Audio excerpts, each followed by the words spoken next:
higher.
You might be asking, didn't he leave this game behind, forgotten and ditched?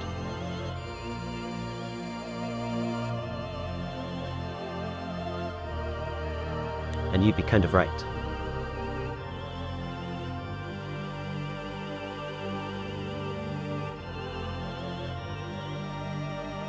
I couldn't finish it yesterday.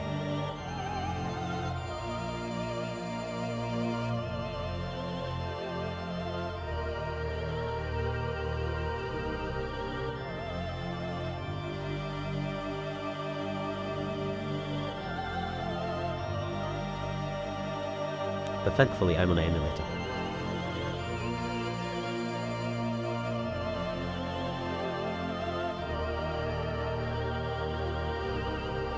So I've devised a workaround.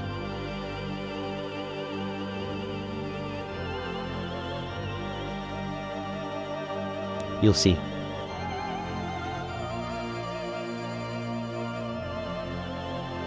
There's not much of this game left.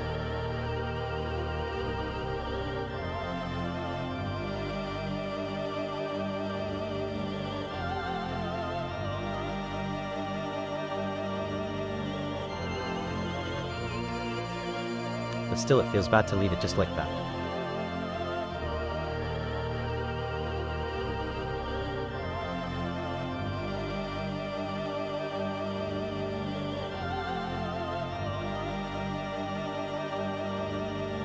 Without a proper send-off of the final cuts gen and credits.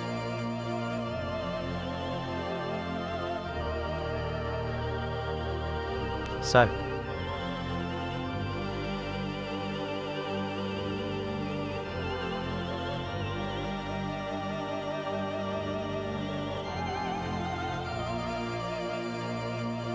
first things first, we are finishing Dino Crisis 2 today.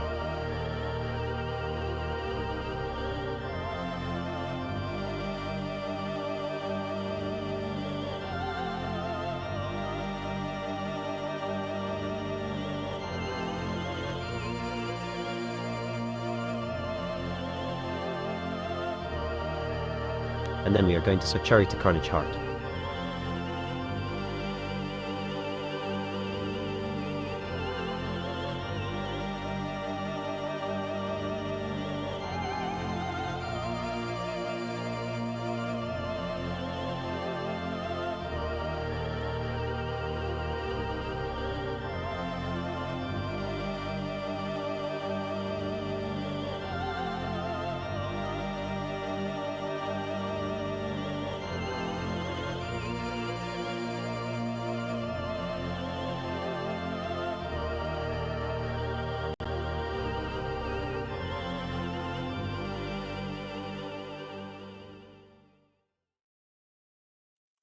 So, Theo, the workaround I've devised actually relies on the fact that I've managed to actually get through that bugging out portion of the game, the specific door, and I've used the save state to go through there. But to not break the continuation, I'm thinking I would load from memory card and then go through the game like normally. And then instead of going through that evil door of brokenness, I'll instead just load the save state, me being on the other side already. So points I'm gonna acquire over here do not matter because they won't transfer.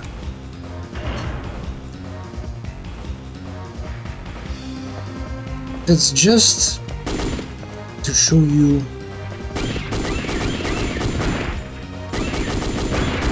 the game unbroken, basically.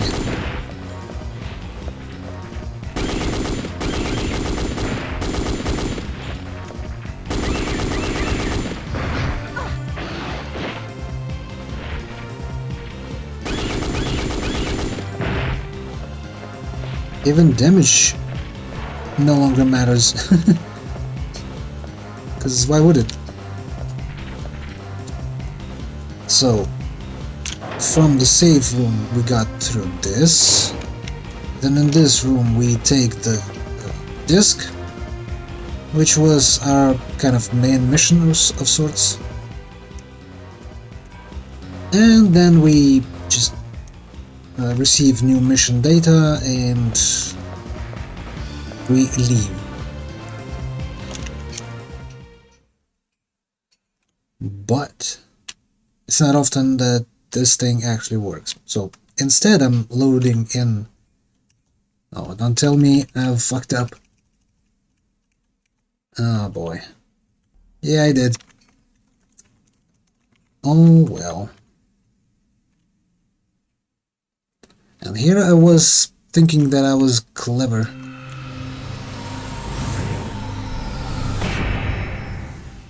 Alrighty then.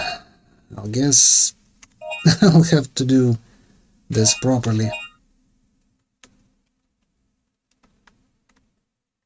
And by properly I mean to do the same thing over and over again until I get through.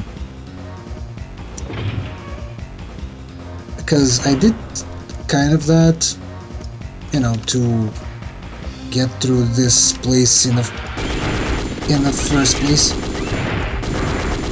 Too much place.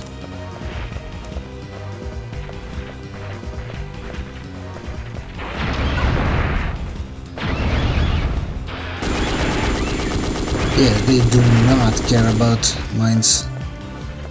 Maybe that flame thingy, like a firewall sorts, would be preferred against these guys.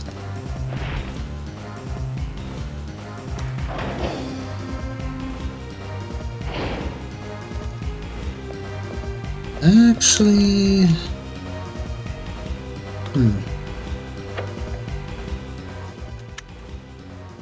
I might have better chances if I'm gonna manipulate a few files a bit.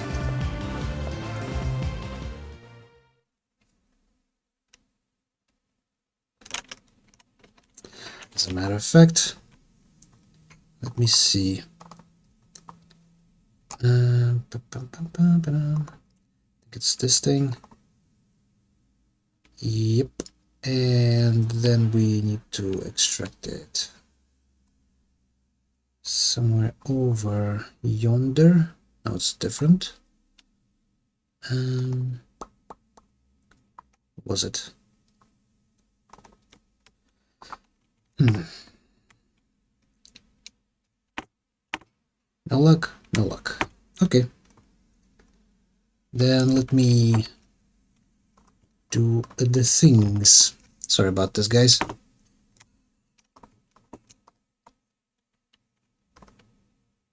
Okay.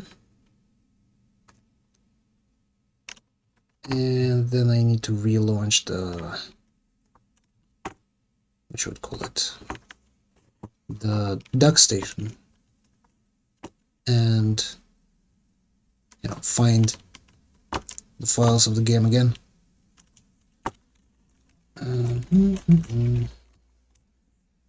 And maybe this way it will work. because this is exactly how I have made the save state of the, of the location behind the door in the first place. Sure, I was dumb enough to replace it with not working stuff.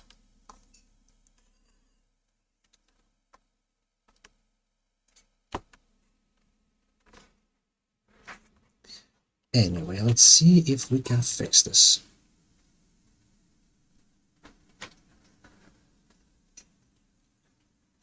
Oh, and in Carnage Art, I've actually managed to whip up like a simplistic version of my icon. What is it called? Icon? Profile picture, I guess.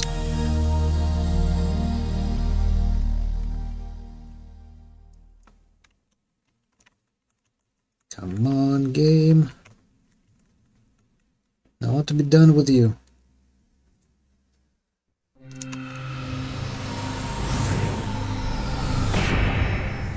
Some people even speedrun this game, like Dainty.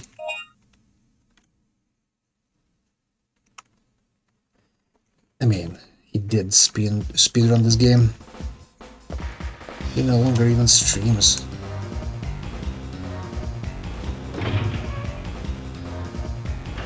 Sad, really. Really sad.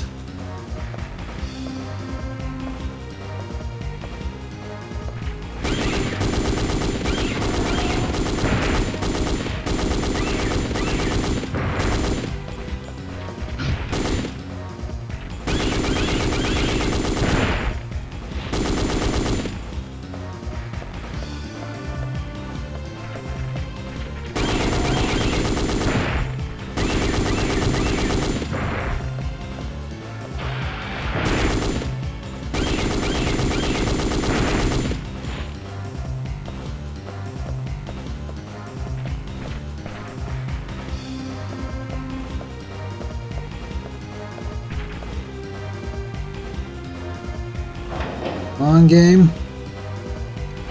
You know you want to give me the ending, but for that you need to actually let me through the freaking door. And yeah, it doesn't really load in the cutscene immediately. It loads in the next area. At least it's supposed to load in the next area. Ah, boy. Well, it doesn't work.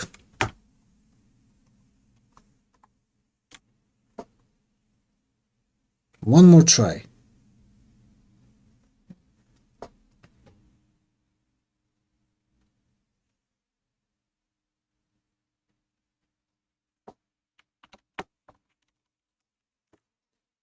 Surely I can get through it.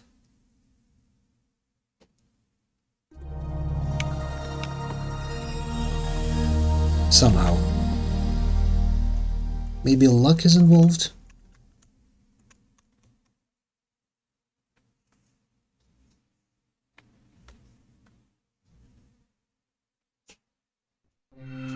Honestly, I have no idea, because I did get through that door today on this very version of the game, so I have no clue why it doesn't do this right now. Yeah, I would be done with it if I didn't fuck up. Imagine that.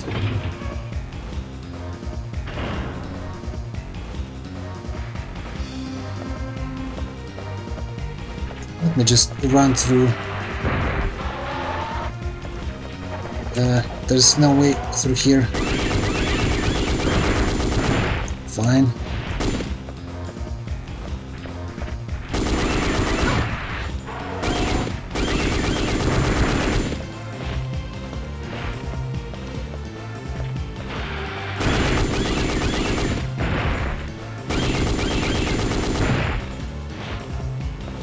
I wonder if there is a way to switch targets quickly.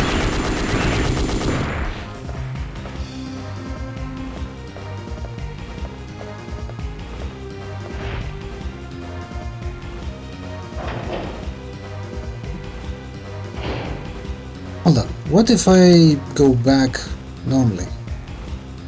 Without a disc.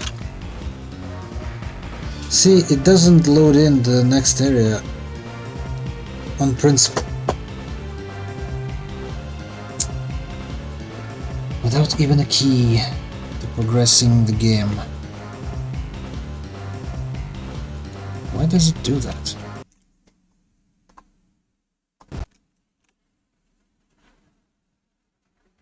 What if we return back and like maybe load the different area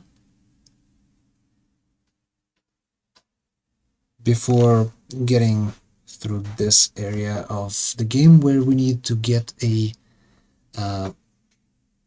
data disk or third energy, I guess.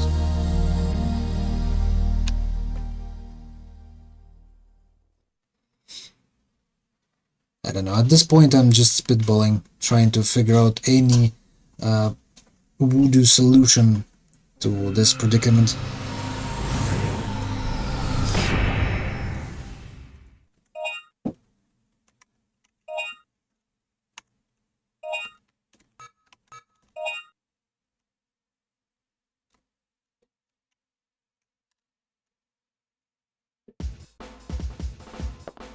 I mean, is this go to a different area altogether?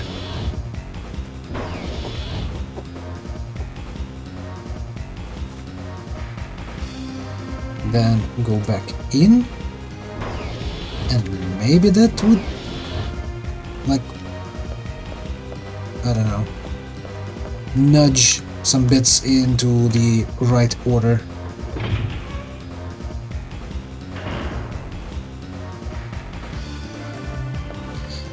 Yeah, on stream I simply do not have patience and time to do this with the way I was conceptualizing it to myself.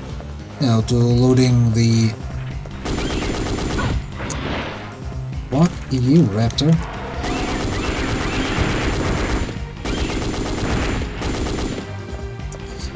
As I was saying, I don't have patience or time to do this on stream. But maybe I'll be able to do this off stream. So I'm not saying that it's impossible because of this bug. I'm just saying maybe I'll be able to do that later.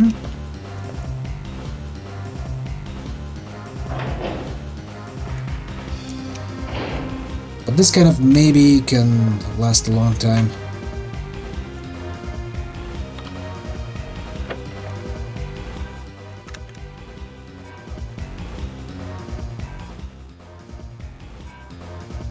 Like, I probably can finish Carnage Heart before going through this fucking door.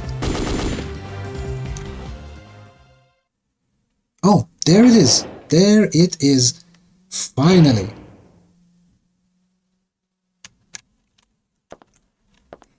I don't know, it was just luck based.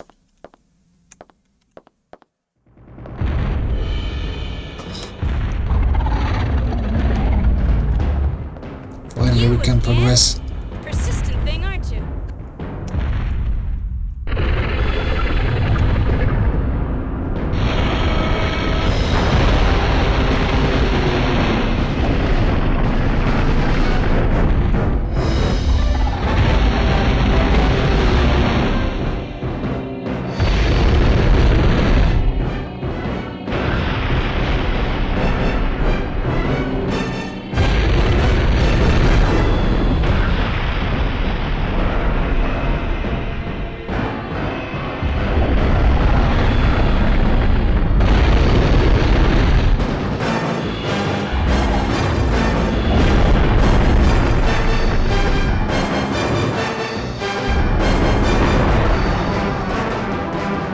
they be powerful enough to throw a T-Rex?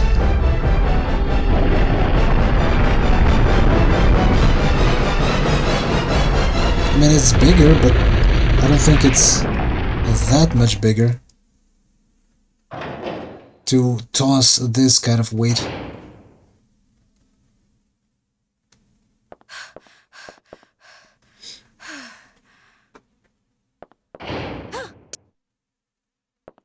Dylan, you scared me. I finally found the third energy data disk. Great. Now we can get out of here. I brought the patrol ship around behind the building. Come on, let's go. What? It's our Cyclops friend again. It can't be. That T-Rex is already... Attack on missile launcher confirmed. Activating emergency interception mode. Oh no. Missile will launch in 10 minutes. Evacuate immediately. Absolutely, oh no. The computer's malfunctioned. This is not good. Where's the control panel for the missile? It's inside the warhead. I'll go in and shut off the controller. You go ahead and evacuate. Okay. You be careful.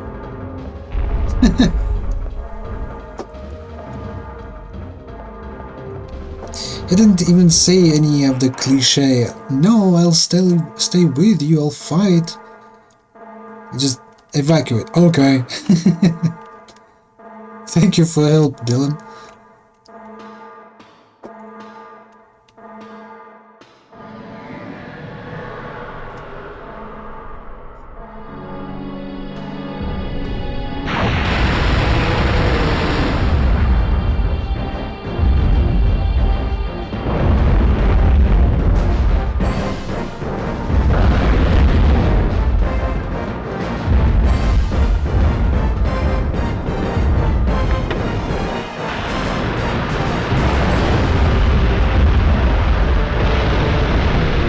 Warning. Access routes to missile launcher are closed.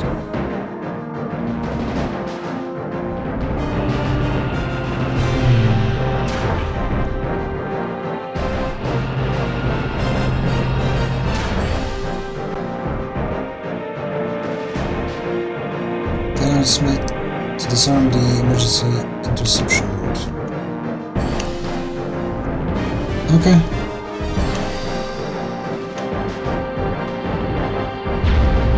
Nope. Different sub-weapon. I thought the game would switch me.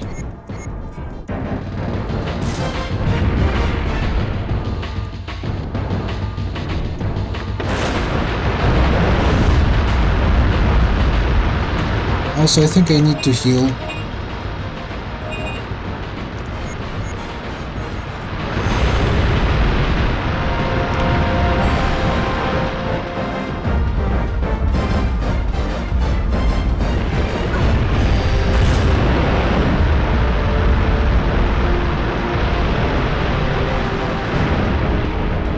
Run, Regina, run!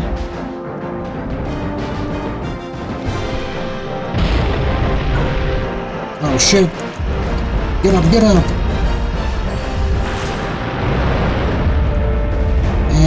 Not by much, but still. Damage is damage, right? Oh boy, oh boy!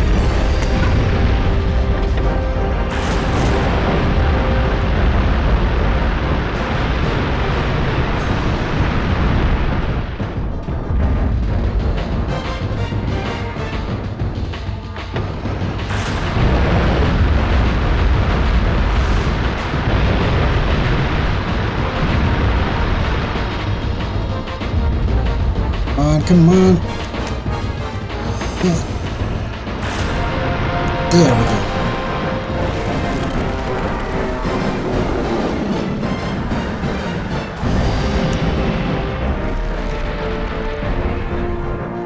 But we aren't out of the woods yet.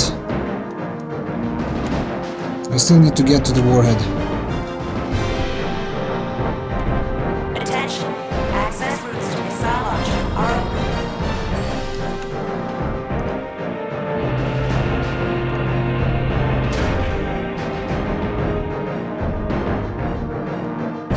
Gina, there's no time. Run! Run like hell!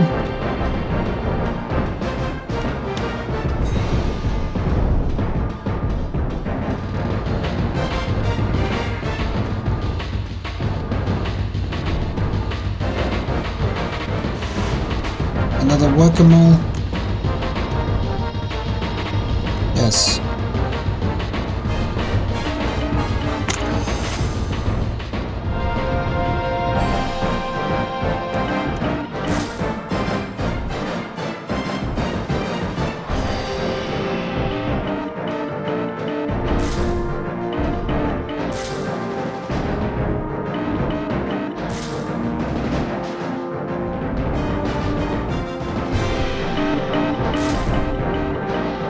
Come on, hit it.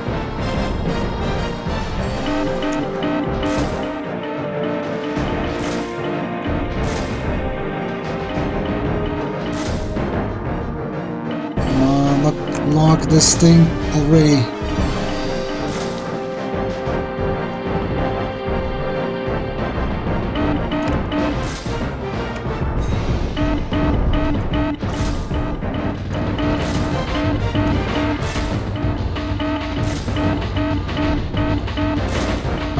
God. There.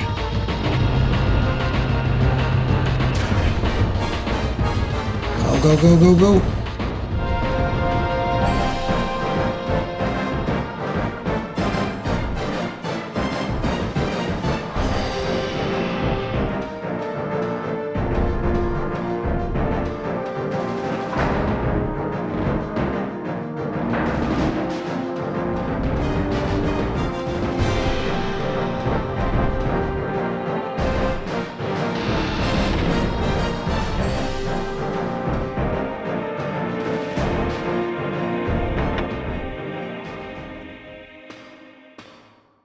Whew. Okay. Now I think we can even buy stuff for Dylan, like a missile launcher. It might come in handy, right?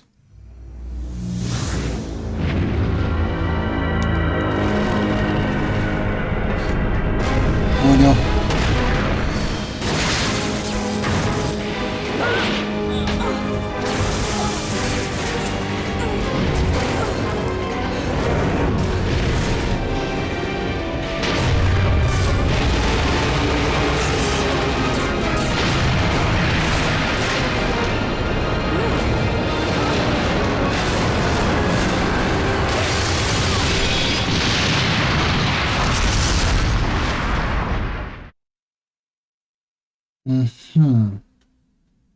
Total 40,000. So, was this good enough? Attention, missile destroyed. Warning, warhead armed. Evacuate immediately. What warhead? But the missile is destroyed. Or you mean the warhead that you've probably kept for self-destruct sequence? Of course, every base in these Capcom games always have self-destruct sequence.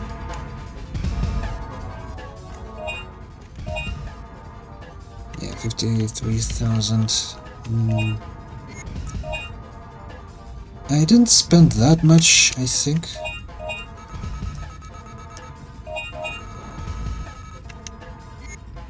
Maybe a few health kits. Let's save.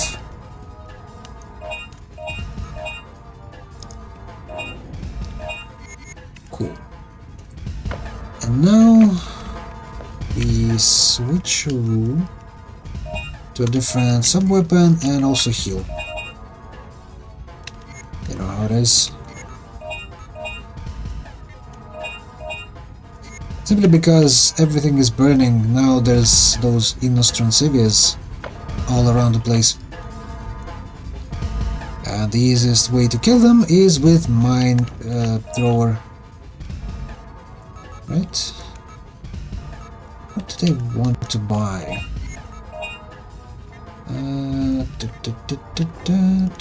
Not, this is not it. Oh, recovery item, of course. There.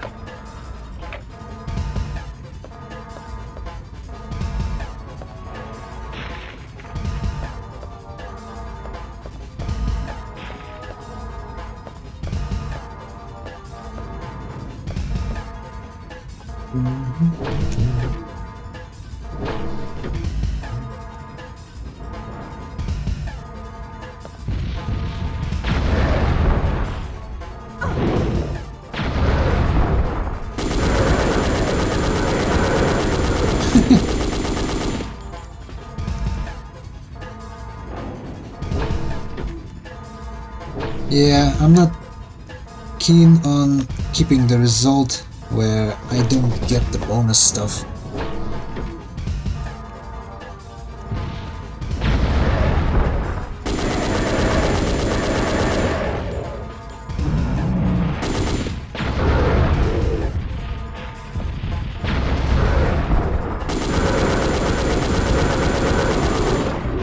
Yeah, it takes a while.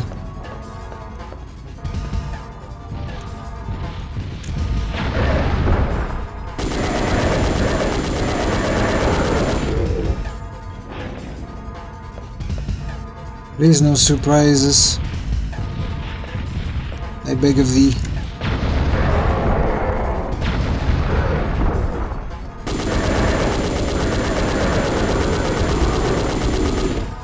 I want to go through this place without any wounds. Please no. Ah, you gotta be kidding me. Ah, fuck you guys.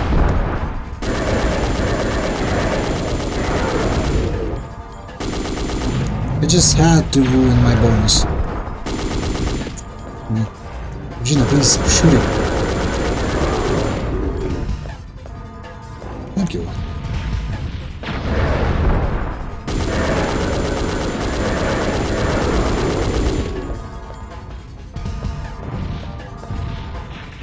Fine. If you wish to do so, you'll be dying in droves. Because you left me no other choice.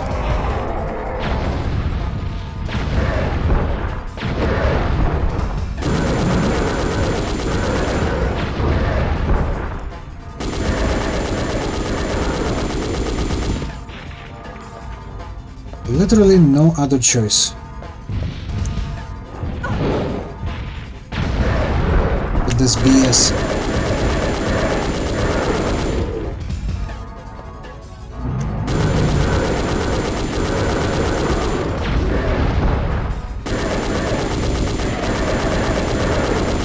You'll pay for it, with your lives.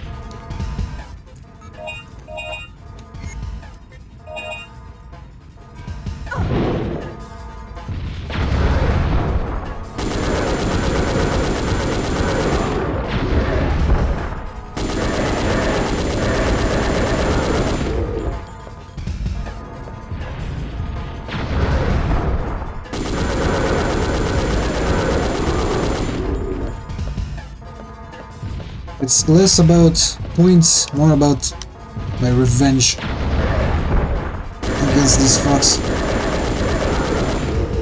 Because they didn't leave me any opportunity to go through without receiving any damage. So screw them.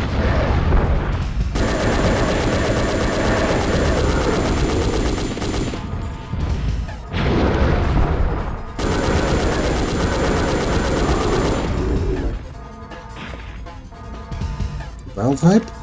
Nope.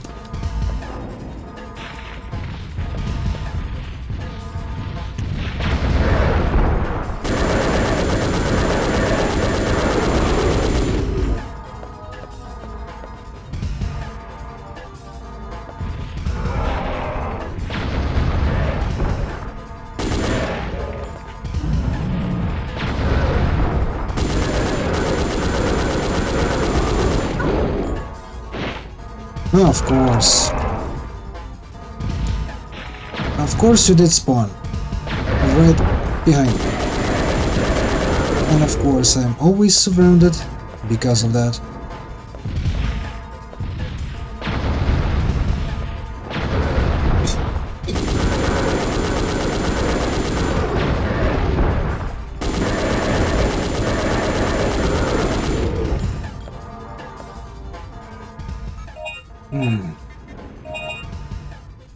Well, at least they give plenty of points.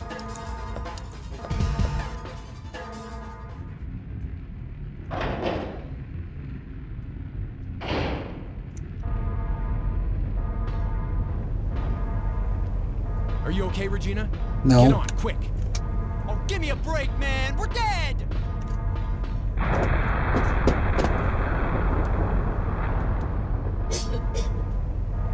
We have to get as far away from this place as possible. Let's head down the river.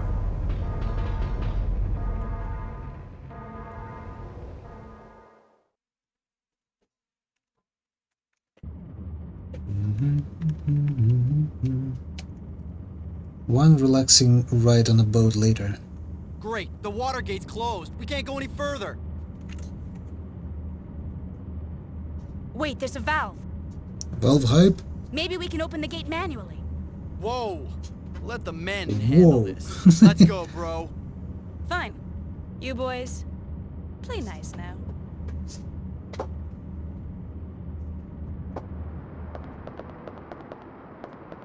Okay, up there. Right.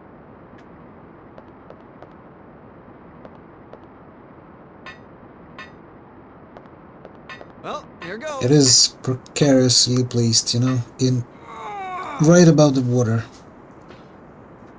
If you misstep on that ladder, surely you'll fall in.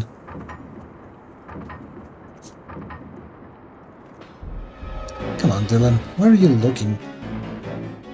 Don't you see that there's some schmuck trying to snack on your friend?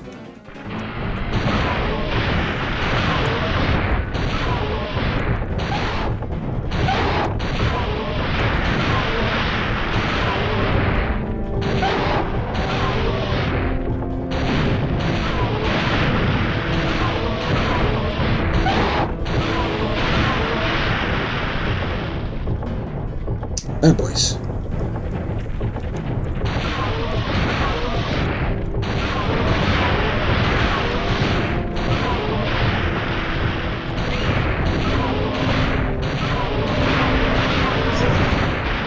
Come on, man. Too many. And they cover each other.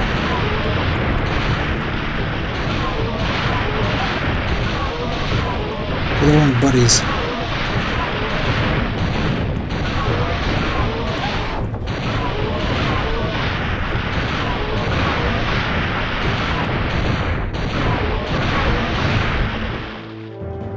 Come on, dude, open up. I rule!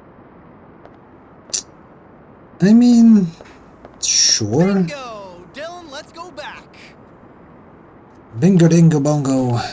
And now you die. Watch out! From a beastie that I've killed plenty of. Especially with those artillery thingies. I'll save you, bro! Save you, bro. Go swim.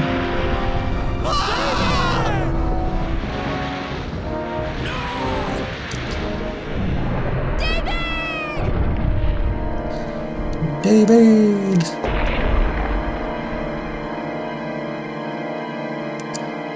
Come on, guys. None of you even shot the frickin' Allosaurus. David could have been saved. Yeah.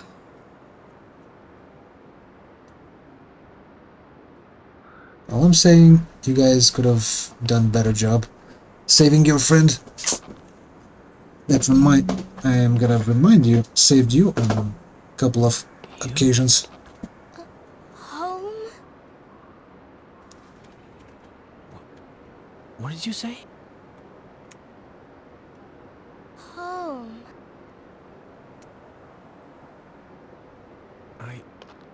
An awkward way of pointing to somewhere, right? You want me to come with you? Oh no. Oh no. Now we need to protect.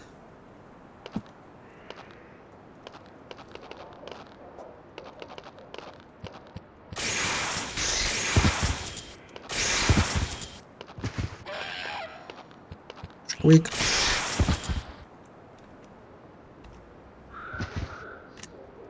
Come on. Do it if you dare.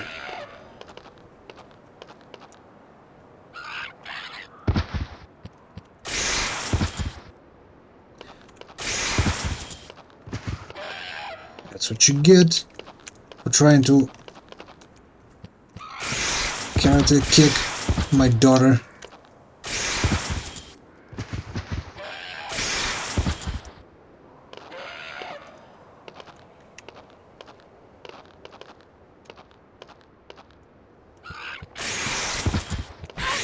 Ah, damn it. How am I supposed to defend from two assailants at the same time?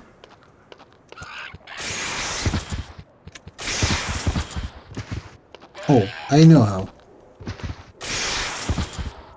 I should shoot my daughter, I guess? Instead of dinos. That way she'd be surrounded. Come on, Dylan.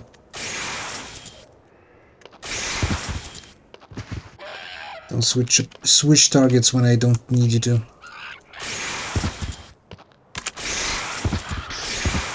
See?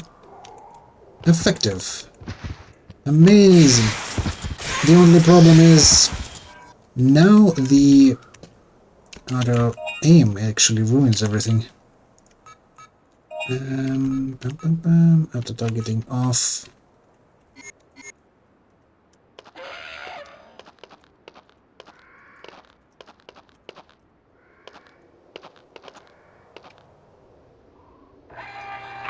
Doesn't really help. And when time comes, it actually ruins everything.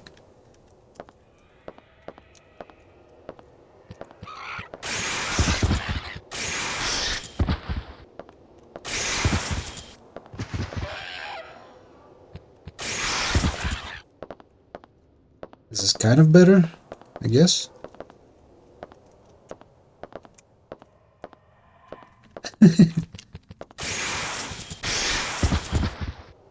It's like I'm providing the shield for this girl.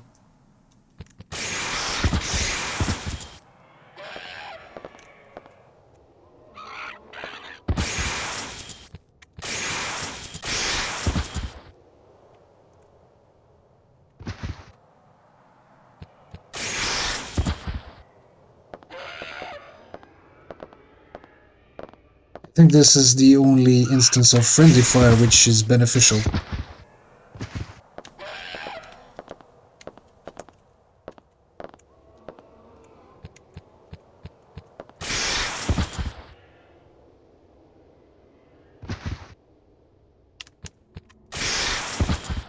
Girlie, please don't get eaten.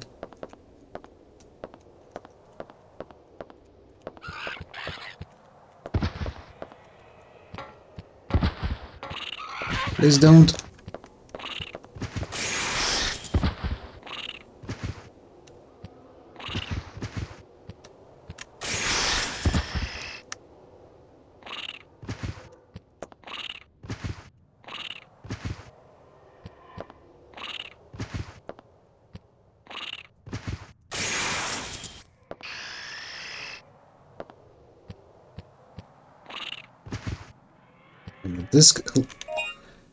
In this situation, it would be beneficial to have the auto-targeting. What I should have done is to have some ability to quickly switch it on and off.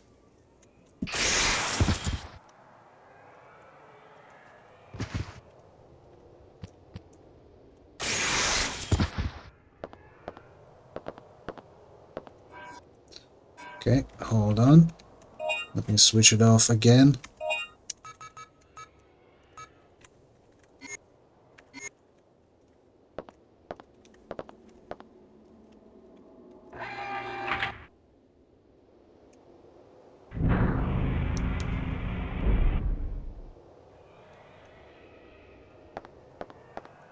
Are we there yet?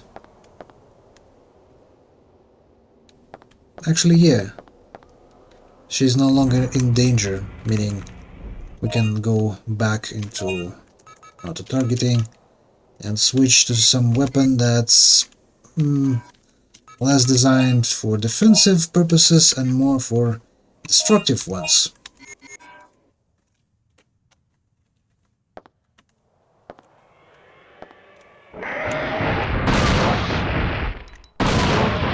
That's better.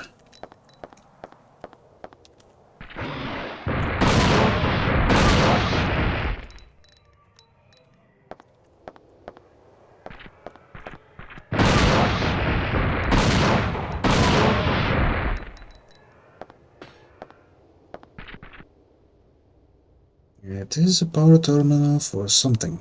Currently, it's not supplying power to anything.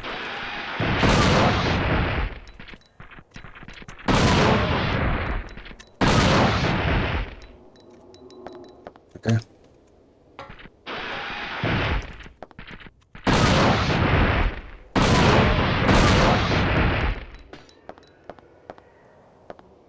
And this gun is satisfying.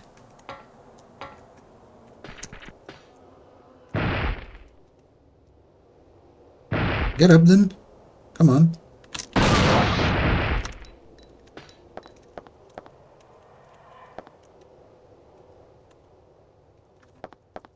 It's the most memorable gun of the entire arsenal that you get.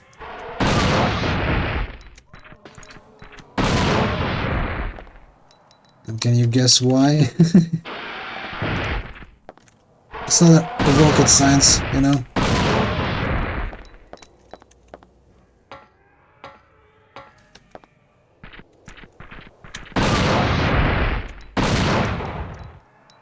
Just bada boom. Perfect. For something currently it's not supplying power. And that's it. Power is supplied, right? Control terminal for the laser shutter. Currently, 4 backup blocks are active.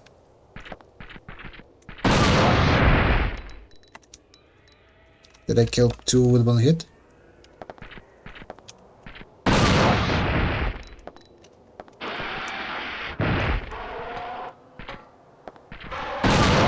Can I actually kill off the entirety of this room? Like, is it even possible? Or they will simply eternally respawn?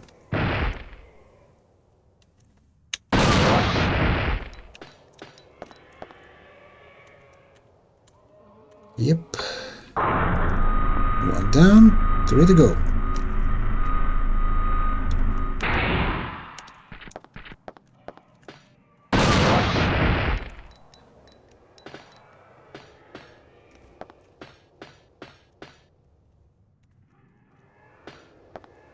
For some reason it's too quiet.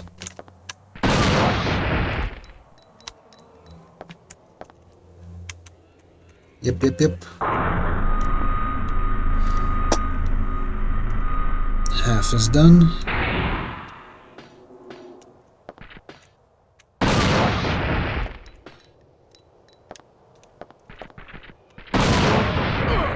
Well, yeah, that was bound to happen. These fucks.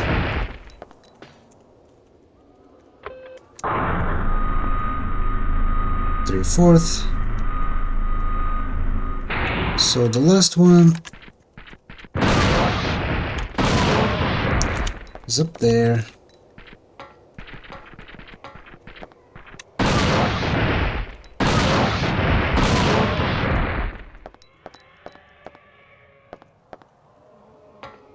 I mean, it's kind of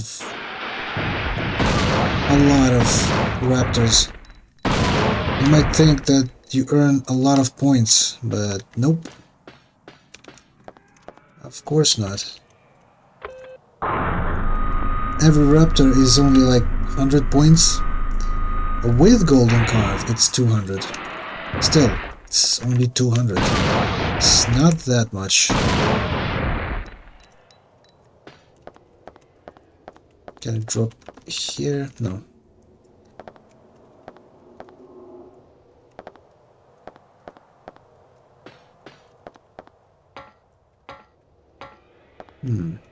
It would seem that I'm almost done. Whoop.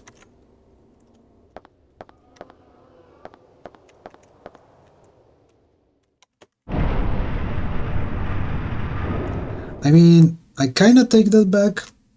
14,000 is not a small amount. But then again, what can I use those points on? It's not like I can like buy a weapon. I may be able to use it for the you know, after credit stuff, like buying a new game mode, characters for it, that sort of thing, but I'm not really planning to go through any of that. Like there's a mode for 2 players, like competitive fighting game, more or less, between dinos. What's the point in that? A bunch of fluff.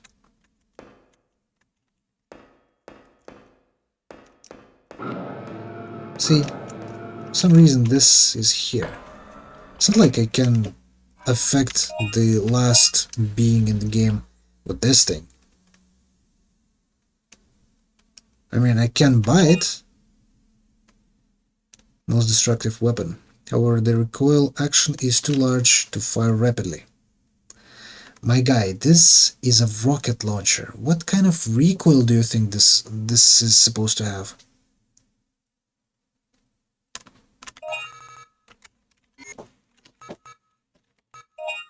Tools, magazines. I mean, sure. Can I afford any of it? Yay, 40 shots.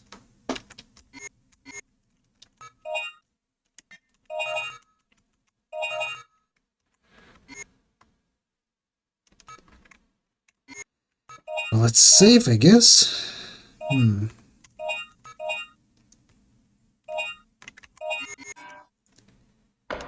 Because we are at the precipice of the end game.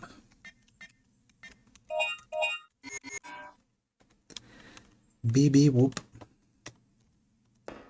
Yeah, if I didn't use this weapon previously, then there's no real point in using it from this point onwards.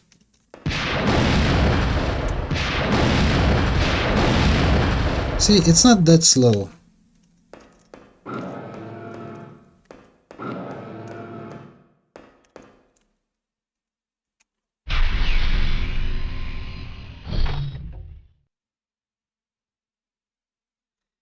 And I don't get why it should have this much recoil.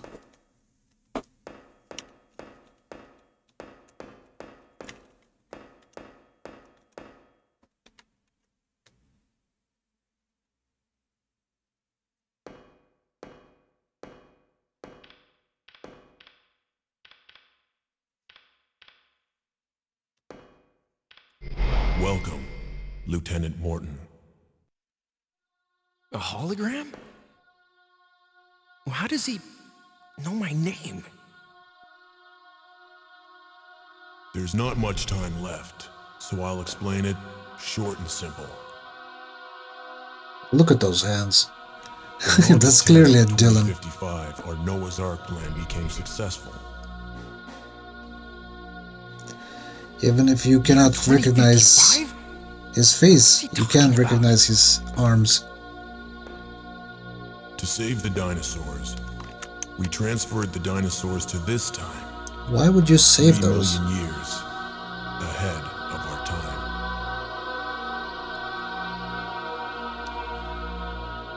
What? 3 million years? Then you're from...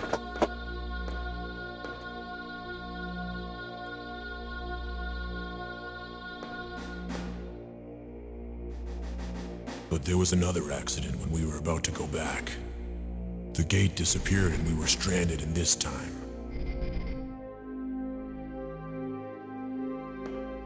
Then this is the future. There was no way for us to survive in this world, where dinosaurs now rule. Why not? We, the remaining survivors, hurried to recover the gate.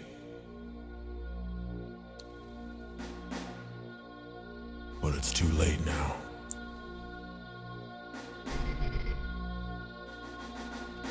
My wife, Julia, was killed by the dinosaurs. And my loving child, she was hurt. Badly. Paula. Paula.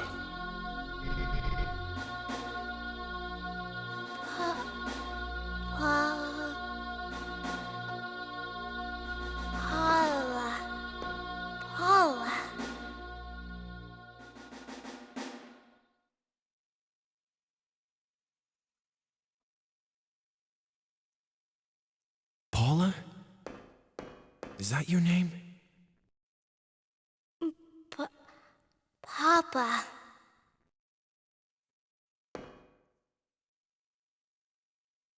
My only mission now is to protect my group.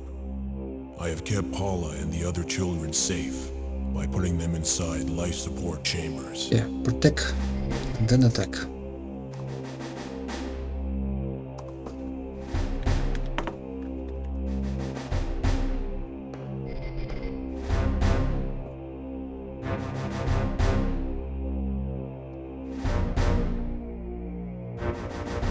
Please, take the children back to your time. And now, I should introduce myself.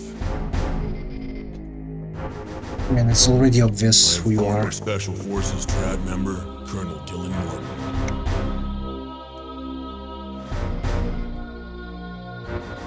What? You're myself in the future? The mind is blown.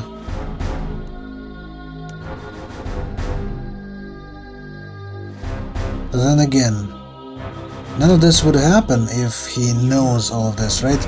So it's kind of a paradox. Papa. We don't have much time left. There's a gate behind the door. You can use it to return to your time.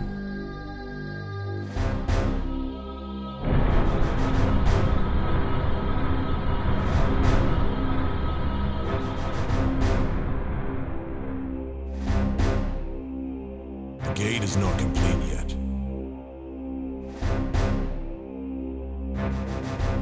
You'll be able to use it only once.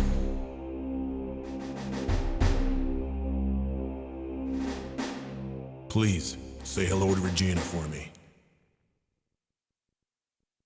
I'm counting on you, Lieutenant.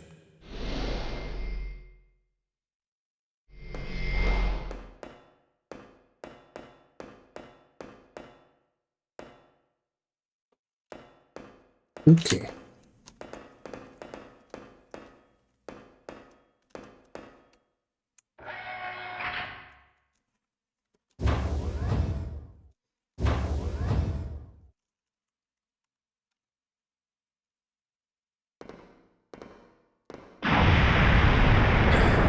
The self-destruct system has been manually activated. Fuck's sake. Even here. Detonation in 5 minutes. What?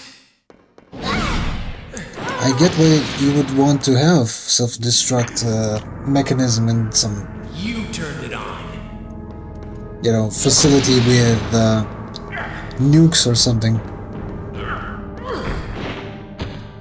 What's the point of destroying this thing? Who would be invading? Miners? Not now.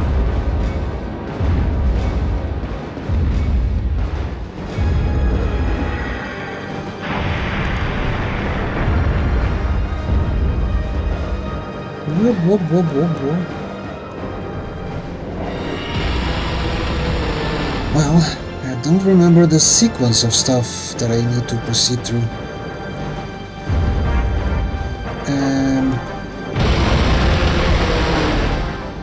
Get up.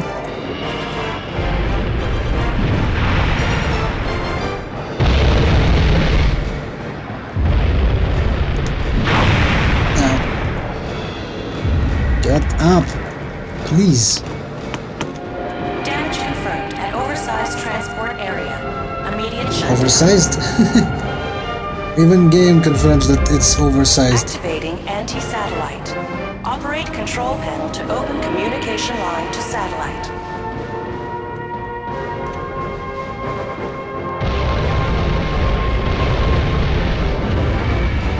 Can I see anything, please?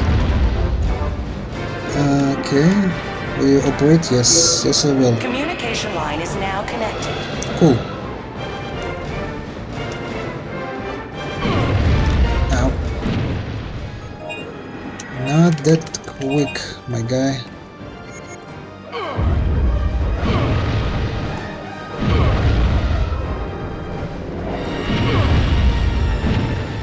Fuck's sake. Can you chill?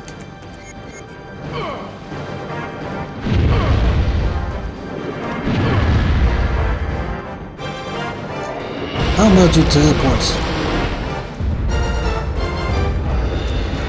Why don't you?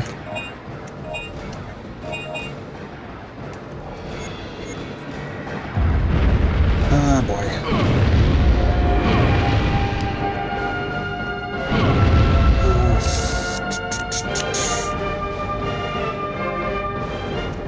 Really? Can I even shoot at this flipper? Kinda can. But still. I'm already almost went through my supply of healing stuffs. Get up, please.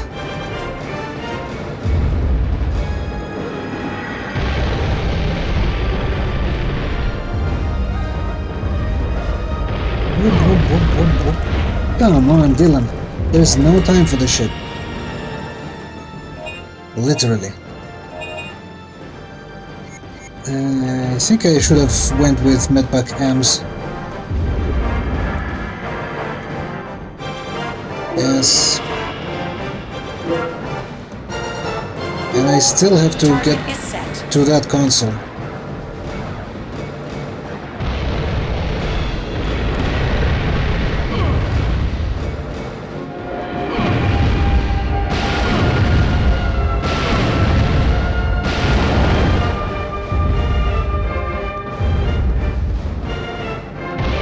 Screw you, you overgrown lizard.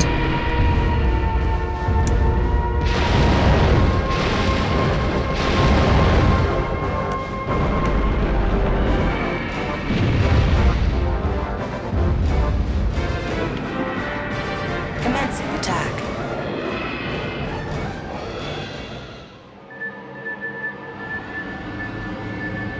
That's it. Gameplay wise, at least. This game is done.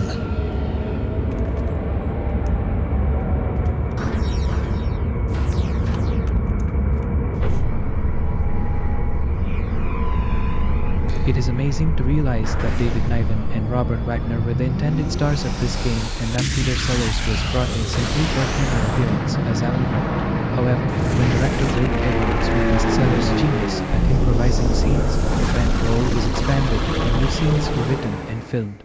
Even David Niven admitted afterwards that even though he had top billing, Peter Sellers was the real star of the Dino Crisis 2 film.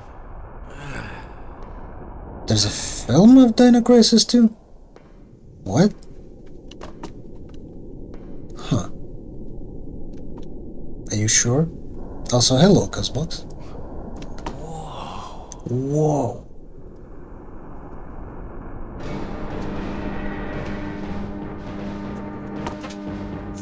Oh shit. Oh no. Jurassic Park 2. Oh no, no, no, no, no, no, no, no. I forgot that the timer is still going. Nah, that's clearly the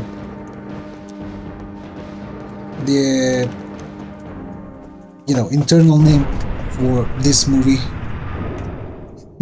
For Dino Crisis 2. Jurassic Park is just a project name, internal, to be used by the actors and stuff. You know how it goes. Regina! Are you Gina. alright? Yeah, we don't have much time left. Let's use this gate and get out of here. Get out of here.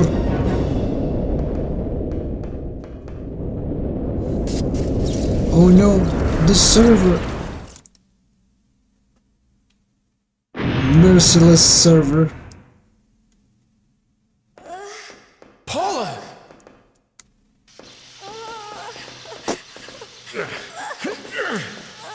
Now we cannot play Minecraft.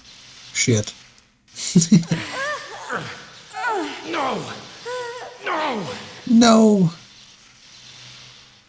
My terabyte-sized world with super duper skyscrapers, super detailed and such. If we don't go now, All is we'll lost. never get back.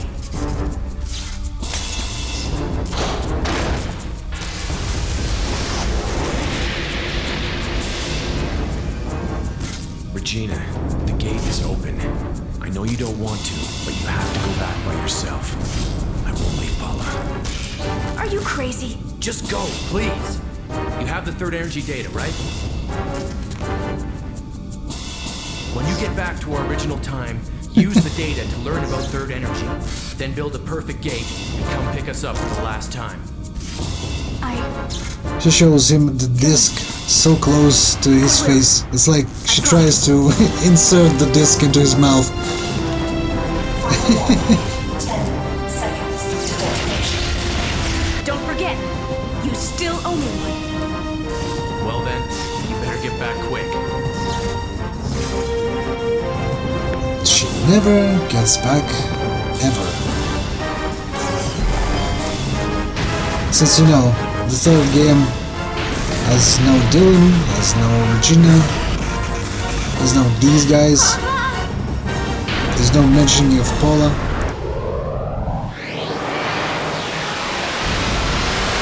I think there was a kind of shooter type game also in between the second and third games in series. Dino Survivor or something like that. But since it's a spin-off, I'm not sure how involved that one is with the story from first and second games.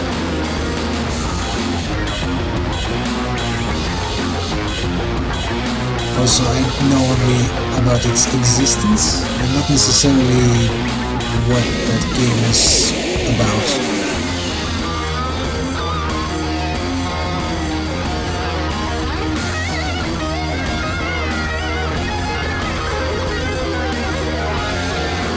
So cool, so rad. Just listen to this music.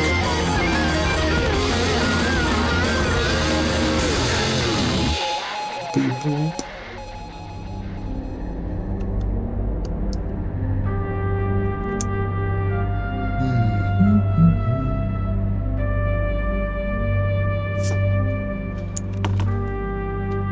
I mean, safe to say I can already start switching to different game because we are done with Dino Crisis 2, and since I'm not planning on playing Dino Crisis 3, we are kind of done with this series. Sure, there will be a few more survival horror games, but those will not be of Dino Crisis heritage. Maybe at some point Resident Evil, like I never played that much the first game. I finished the third one on multiple occasions, and I never finished the second one. although I played it a little bit more than the first one. But then again, there are others with the same style, basically, like Vampire Countdown, like Martian Gothic, like Alone in the Dark.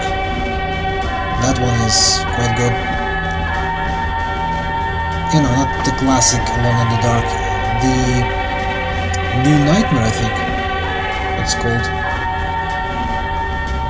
The PS1, basically.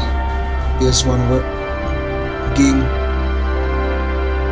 Because the classic one came out first on the DOS.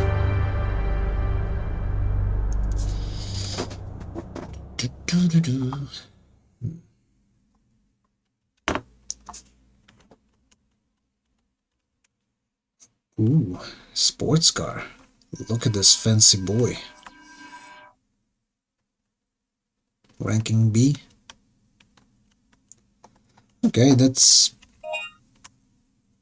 something. Extra Crisis, bonus game. Dino Coliseum has been added. Coliseum, huh?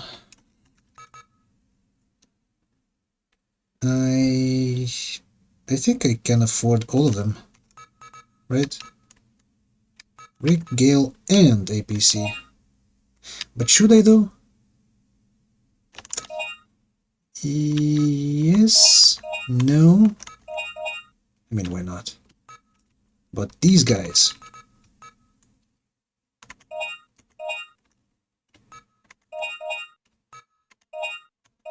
Yeah, I don't have enough. Who would pay 150,000 for this small spitting thingy? It's not even that good.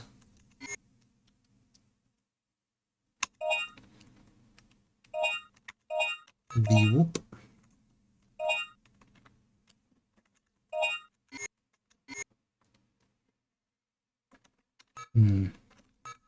Start a new game from the beginning. Start from the place saved. Extra Crisis.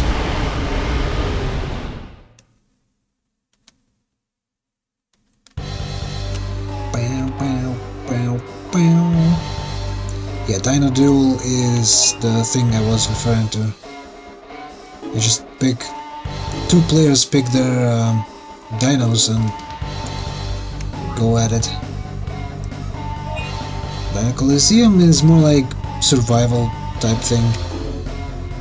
You select your dude and every single one of them has their own supply of weapons. And you need to go through waves of stuff. An escort tank used for protection when transporting valuable resources. Huh.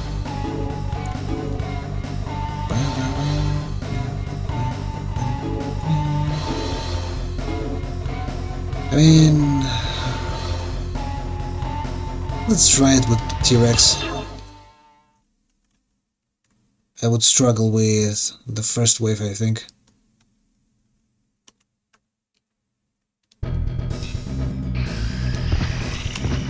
With these guys, because they are small and hard to hit.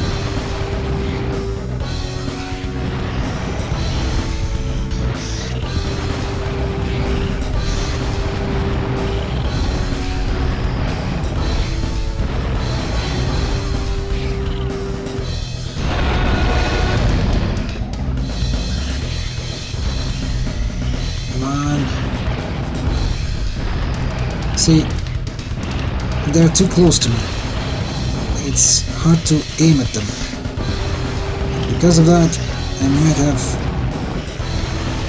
a bit of a problem with killing all of them. Yeah, I did get a bit wounded. Oh, I do have food. Revitalize the health of your dinosaur. But only one, as you can see. Sadly.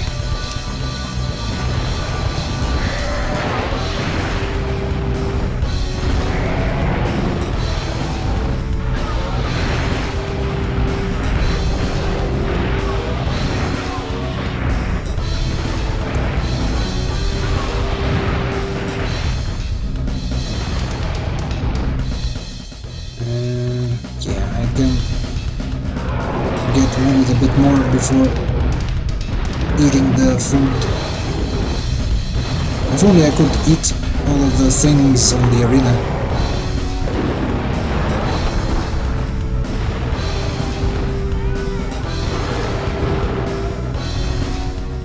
Yeah, let's go for it.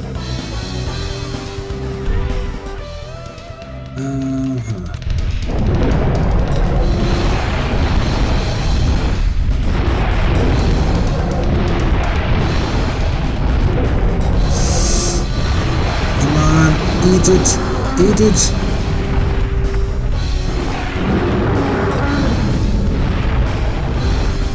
And now the big one.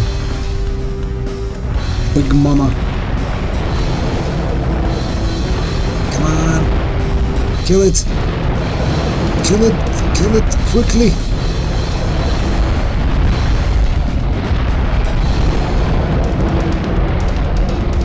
Come on, outlast it.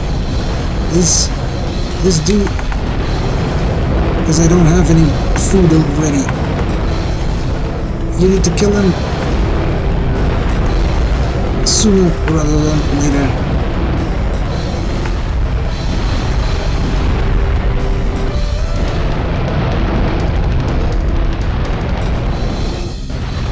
Why is he not dying? I'm already in danger. And I'm thinking that I'm hitting him a bit more often than he does.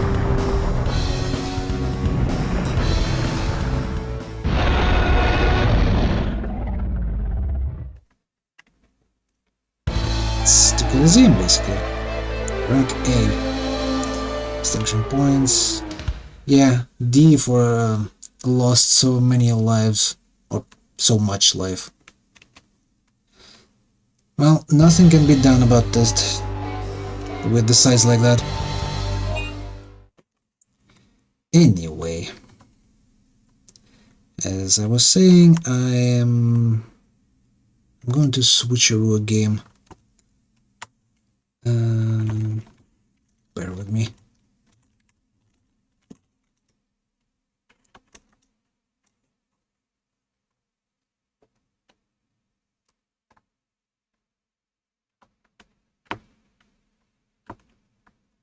Okay, is it working? No, it doesn't for some reason. Okay. Let me see. Why doesn't it? There. Now it should work.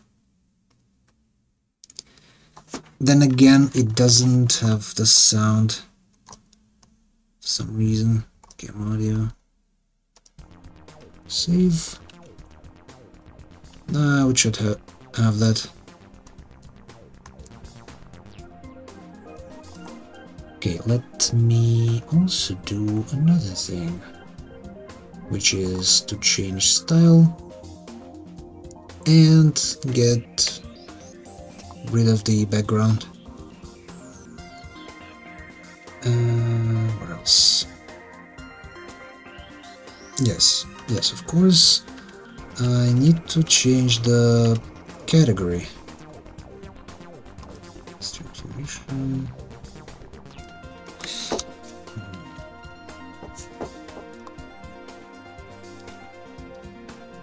Alright, and now we do things. Was it chart?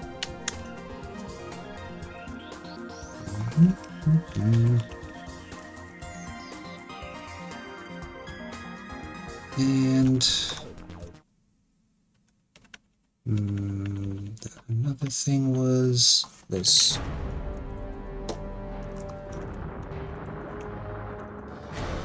Plop.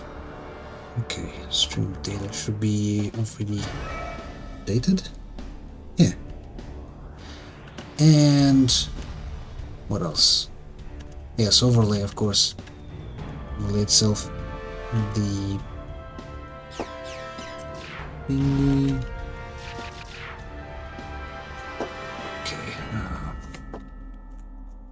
Okay. This thing.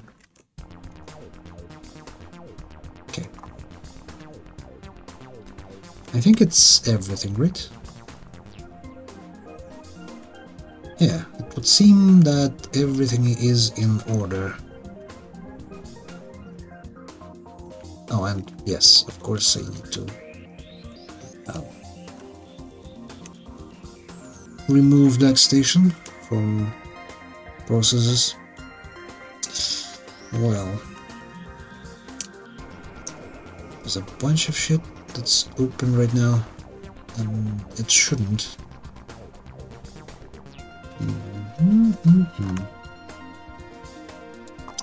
Okay, so let me load in, and as you can see, I've already done the emblem for my bots. Okay, changing weapons. Changing weapons is done from the hardware menu. I just added it to the menu. Added the weapons menu under hardware. Go straight ahead.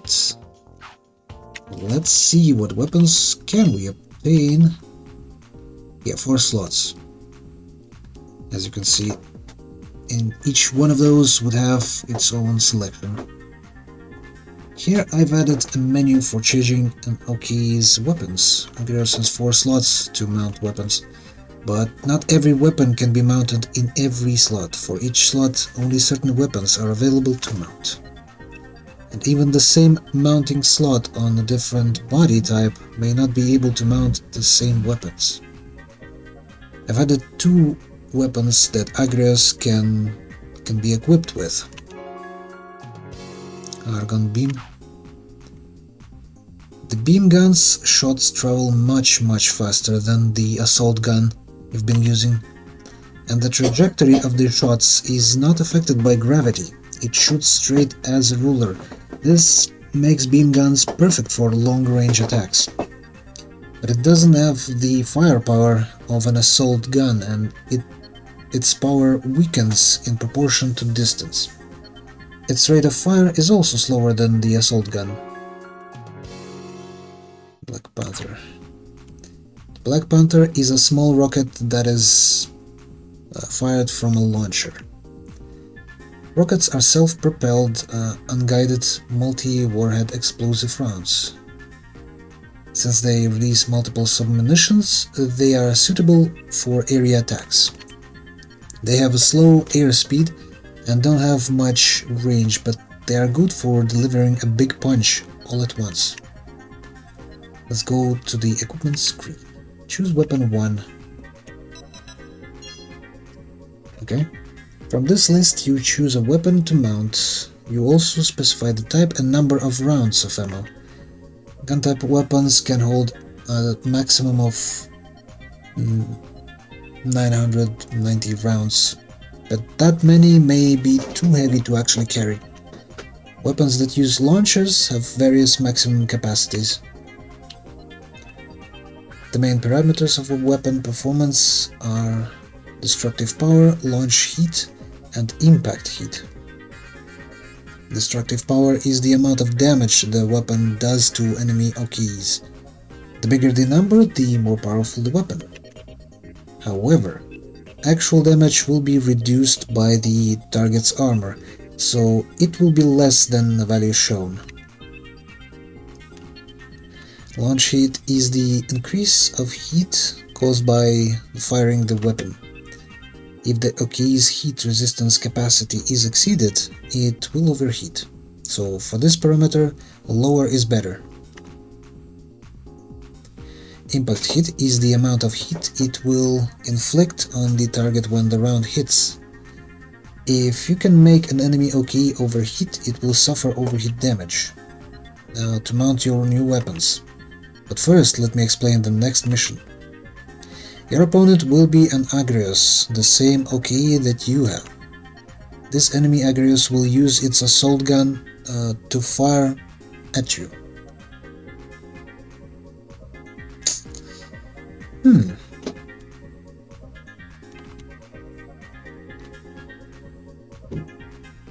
Is this showing? Let me see.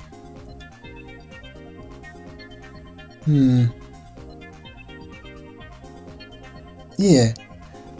The overlay didn't act on this thing. Okay. Okay. Then let's simply ban it. Right? Boop.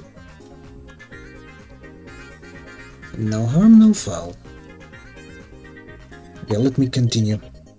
This enemy Agrius will use its assault gun to fire at you from long distance. So you'll want to give your own Oki a better long-range weapon. Are you certain it's a good idea? Because I'll have to keep a distance if that's the case. By the way, the Black Panther rocket that I added earlier won't be on the list. The reason is that an Agrius can only mount rockets as weapon 3 or 4. To outfit it with rockets, switch to weapon 3 or weapon 4. Now go ahead and mount a new weapon. Once you're ready, proceed to your mission. Well, not only should I equip it with stuff, right? I also need to program around those weapons. It's not as simple as just slap the thing on top of it. Tungsten shell. Airgun beam gun.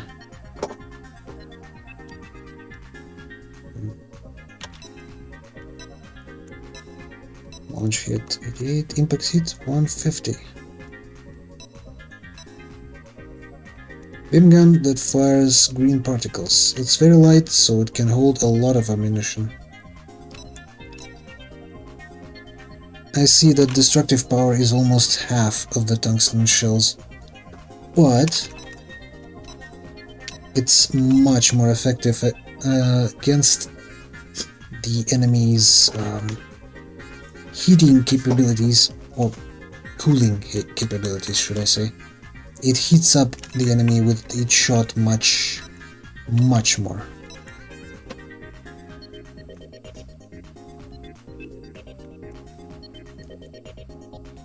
But I am not certain about using that one. There. 72 damage per submunition, I think. And there's 8 submunitions. Launch heat 106. Impact heat 220. 12 shots. Okay. There's no point in placing on it less missiles than we can, or rockets in this case, than we can carry. Oh, look at this. All this time there was on his shoulders actual mounts for missiles. Not only this rockets, of course there will be others. Weapon 2, no weapon. Is it because of what? Oh, I see. It's the top part of this right arm. That's why it's highlighting this thing. But yeah, it appears that we don't have any weapons in this slot.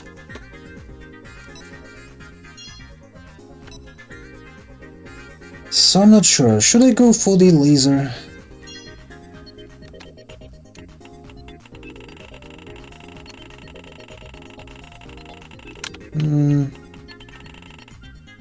It shoots, as it said, slower, so I might not even use up all of the ammo until the fight ends.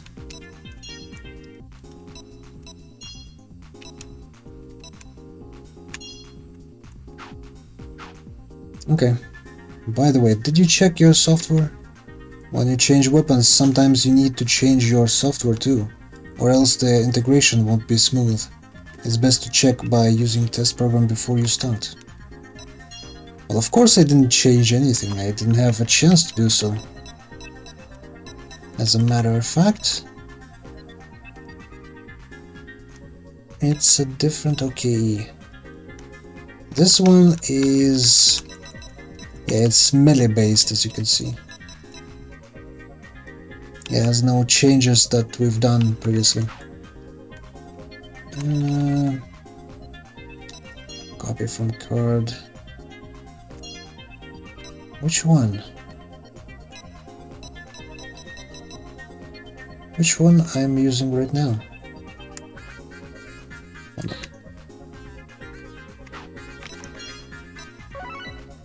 Okay, this is better. Marginally. Still, there is no control over the rockets.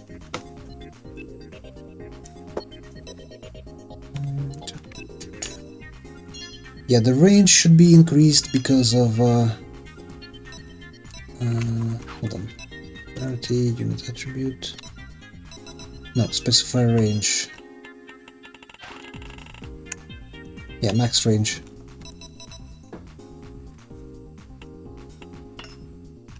Thing is,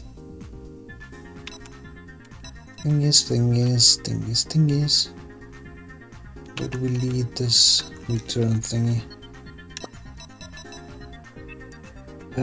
Boy.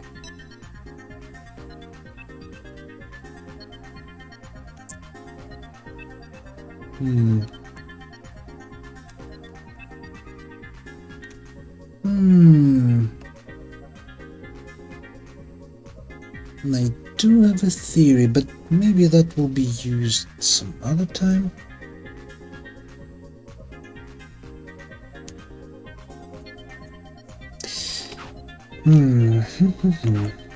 Okay. Okay, card 2. Let's switch to 3, because I do have a theory that I wanted to test out. Jeez. Okay, this kind of stuff I do not need. Hold on. All those up, down, left, right, and such. Enable vertical.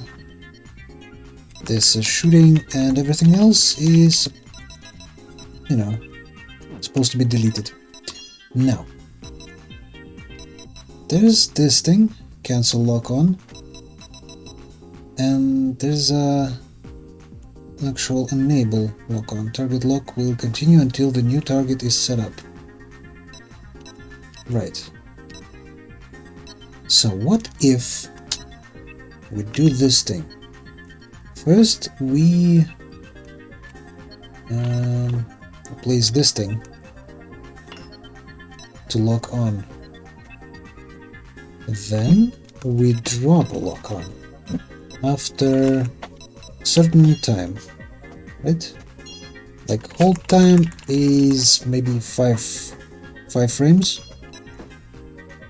Then we drop the lock on.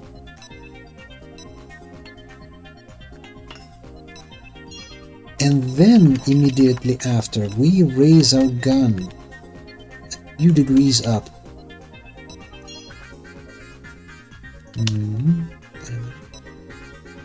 Basic direction. I don't remember which one should I use for this.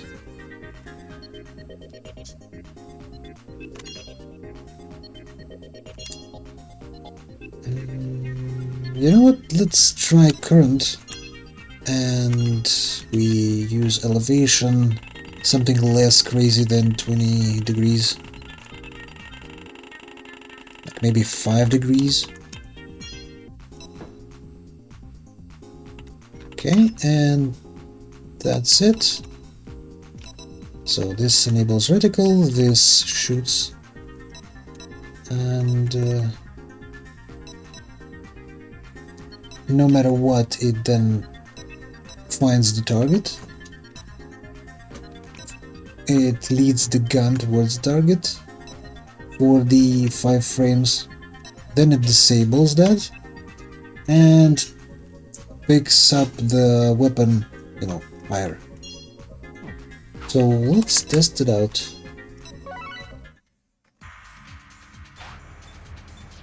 Jesus Christ. Why that I can't choose a different card before testing? Okay. Nope, that's not it. Battle, test program. And third card. Okay, let's start the test. Beep, beep, beep, beep, beep, beep, beep, beep, beep. I mean, it does something. I'm not sure if this something is the thing that I wanted to do.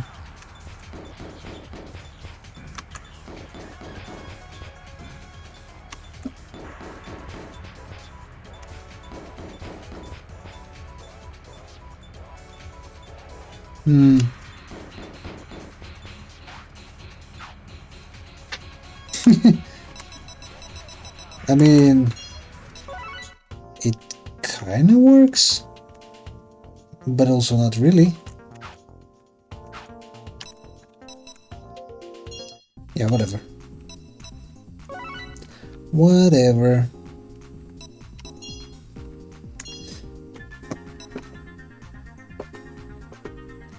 It was a good theory, but it didn't really work in the manner I've intended it to.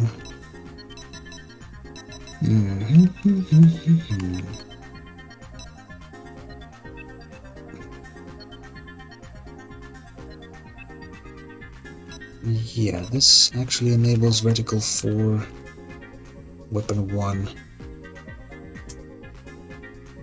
Then it locks on, and that's it. How about we use a different thing? What kind of buttons did we use? Square we've used already. Circles for attacks. But also it kind of uses this thing, which is attack from weapon 1.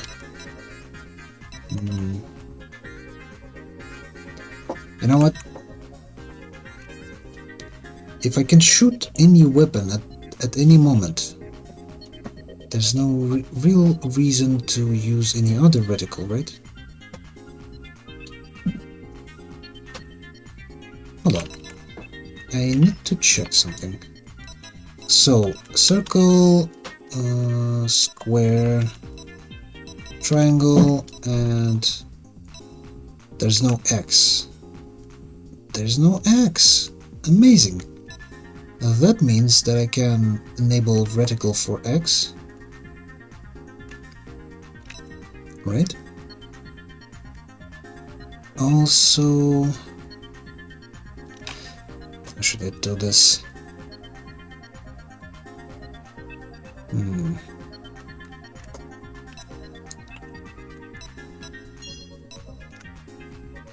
Okay, if it's triangle,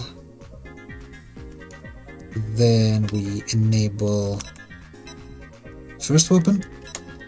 If it's not, we need to check if it's a cross or a X. And if it is, we do what exactly? We need to enable reticle. So this thing should be sitting over there.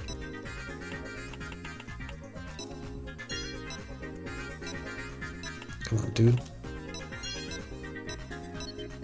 Get a room, you two. Okay.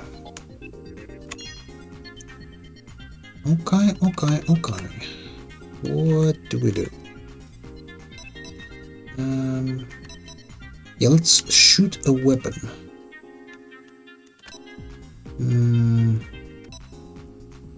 Weapon start. Weapon 3. Shooting mode snipe. I'm not sure which one should I use for missiles. Like maybe 1 It's a rocket after all. That's true, confirm. How would we go about this?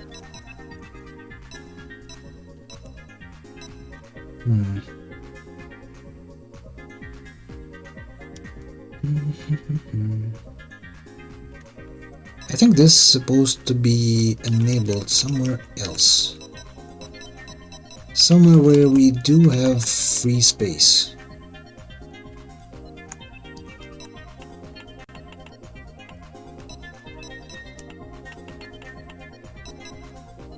So this I should really move.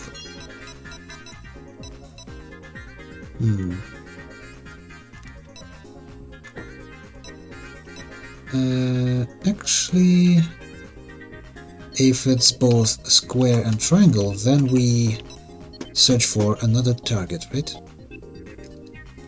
We can kind of do that here. Hold on. If it's side button, if it's a triangle, then we can drop the current lock on, and then we can pick up the next one, right? Start testing program. Actually no, it's a different card already in the testing program. This should be second one, I think. Start test. Right, and then if it's both, it actually aims the thing.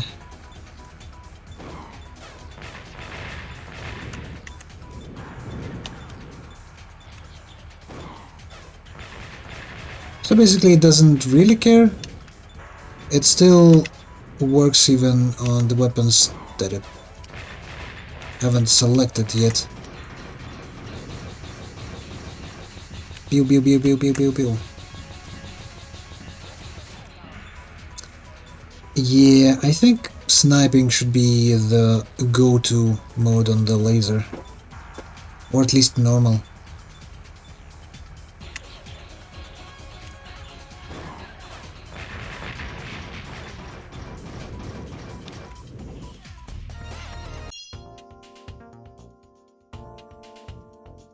Yeah, also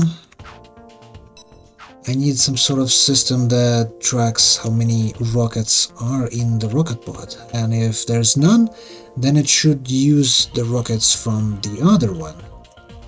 But to implement that thing, I simply don't have enough space.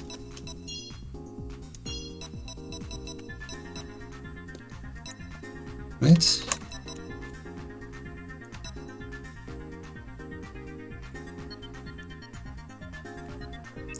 Or I can use those in pair. Hold on. So the weapons won't be wasted. Less number of shots. Oh, 1. Shooting mode, weapon start 4. Processing mode halt. Same goes actually for this one. Processing mode halt. So basically when I press this, he should fire one rocket from one launcher and then proceed to the next launcher. Now the laser. Number of shots. Let's drop it a bit. And also shooting mode should be either snipe or normal. Let's try normal.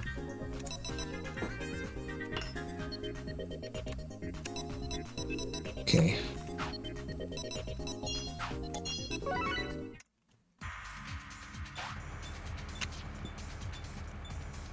This is normal reticle, and then we enable tracking.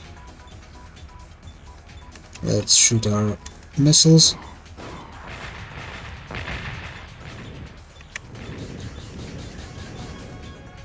Yeah, I think it's accurate enough.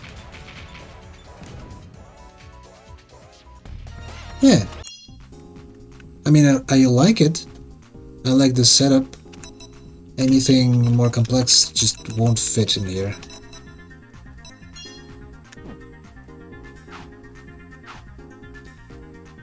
Okay, let's try out this battle. Now let me review your mission. Mission objective is to destroy the enemy Agrios. Enemy will use an assault gun to shoot at you. Okay.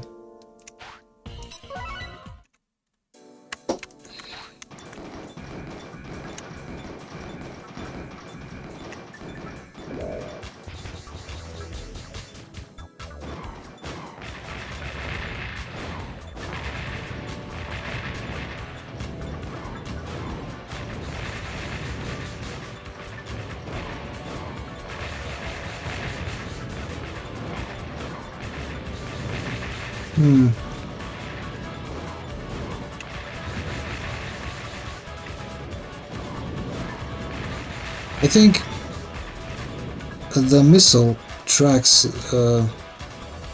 enemy too well.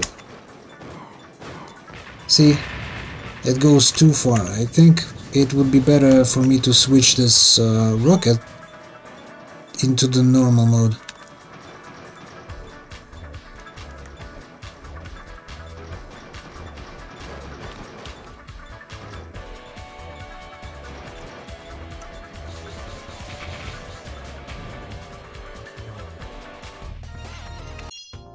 Still, we've managed to get through it. Making use of multiple weapons will dramatically increase the combat effectiveness of your OKE. Next time, I'll tell you about weapons that are effective against flying opponents. Aircraft. Okay. This time, you're going to try to take down a flying type OKE. Since your enemy is airborne, you won't be able to hit it very effectively with the weapons you used so far. So I've added weapons that are effective against aircraft. Particle explosives. What? Now you can fire particle explosive shells. Shell warheads have proximity fuses that make them explode when they come near a target, releasing multiple submunitions.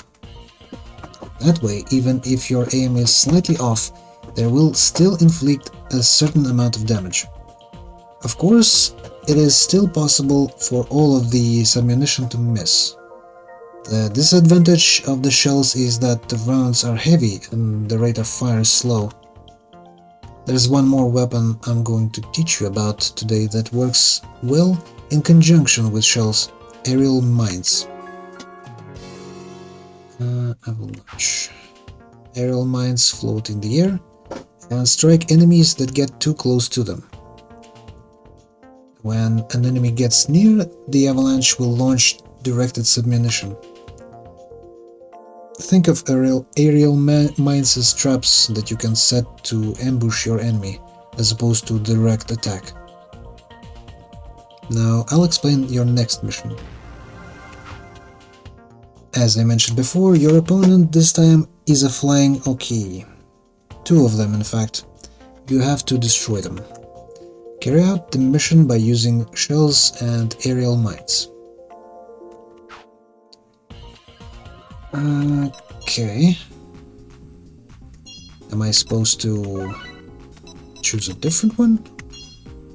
No, I think it's supposed to simply use those exact things or exact programming on the exact same Agrios, just with different weapons. Okay, configuration, hardware. No, that's a different, hold on.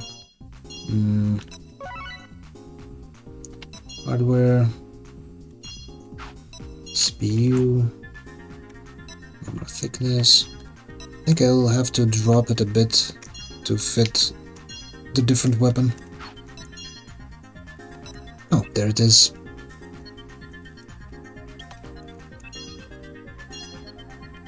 See? The second barrel. How handy. Let's drop our ammo count for this thing a bit. Okay. Avalanche. I mean, rockets, it's not missiles, it's rockets, so it won't be necessarily efficient or effective against flying enemies. So I might as well replace them. How much you can take? 6? Okay.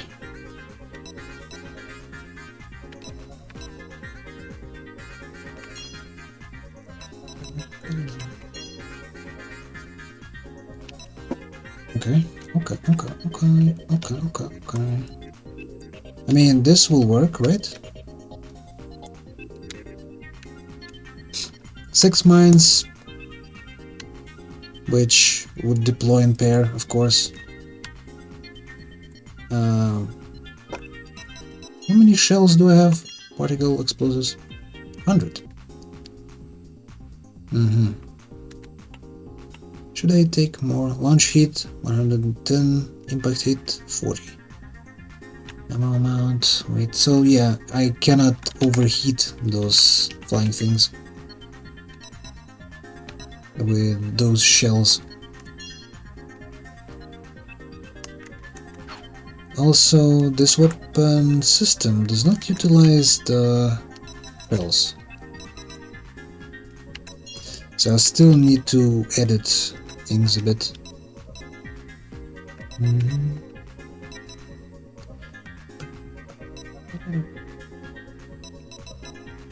See, there's literally no space for me to even introduce another button. I think I should simply replace, for the time being, you know, for this mission specifically, this chip into weapon 2, shooting mode, I guess snipe. Number of shots, let's go for 6. This thing will clearly overhit me.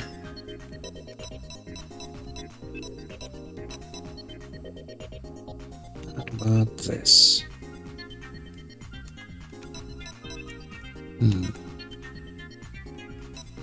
Can I target someone at a certain height with short direction? Specify range, let's see. Long distance direction to the left to right, just a distance, and short distance width.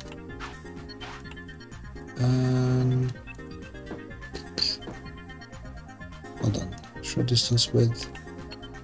Oh, I see. Width and the short distance is how close this how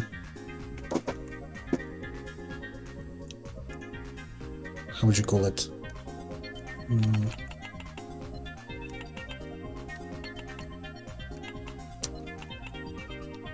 How far and how short the range of this lock on will be.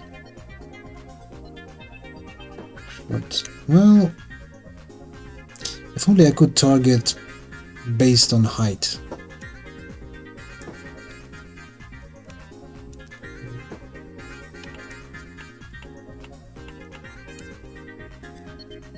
Okay. Yeah, nothing that useful. How about Cartesian coordinates? It's like in specific square. Okay.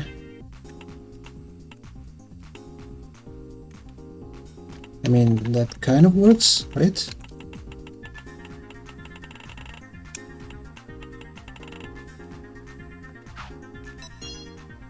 But really what I needed is some way to target someone above the ground.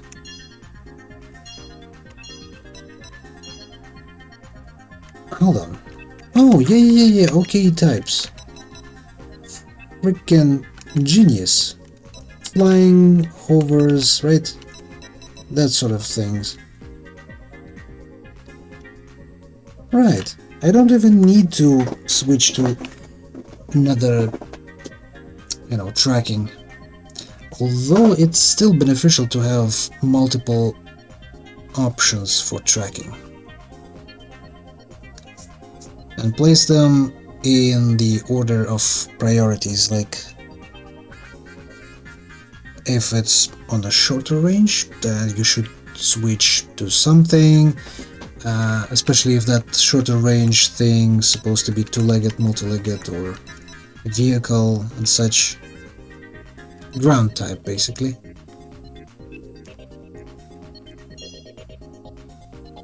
Lock on the enemy ground type OKs in front in range. Yes, how about flying? Lock on enemy flying OKs in front of range. How about hover? Is this different? Hover, vehicle, multi-legged, two-legged. I think these two define either it's flying or ground type. Right? Or maybe it's only about flyers.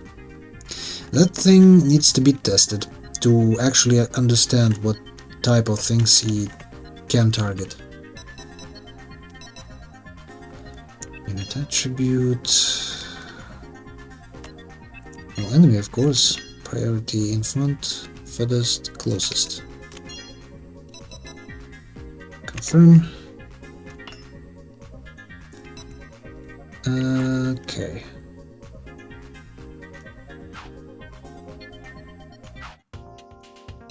Hold on. Battle. Test program. Select OK. Friend is the second one. I think I've edited that one, right? The enemy should be... Well, that's fun. I don't have flyers, so I cannot test on flyers. Well, I guess we'll have to resort to testing on the actual thingies. Select the key card. Did I miss anything? I don't think so.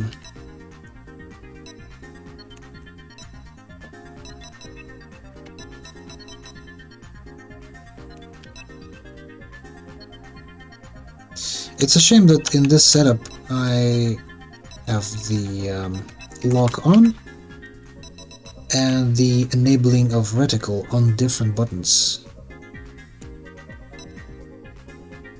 It should be really on one button, preferably, of course. Okay, let's try the mission. Let me review your next mission for you. Kinda did already. Destroy 2 flying. Weapons are born. You won't be able to hit them with the same weapons. And you've already said for that.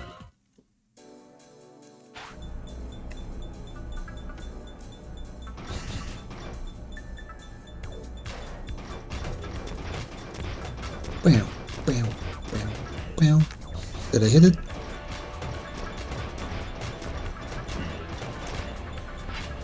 Deploy mines.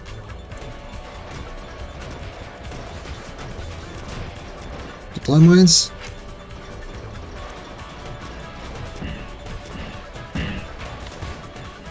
One is done. Where's the next one?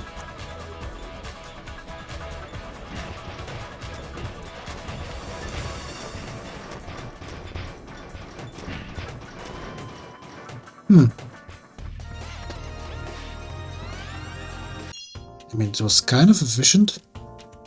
Maybe I'll need to actually make specialists, like one is built specifically to perform AA duty.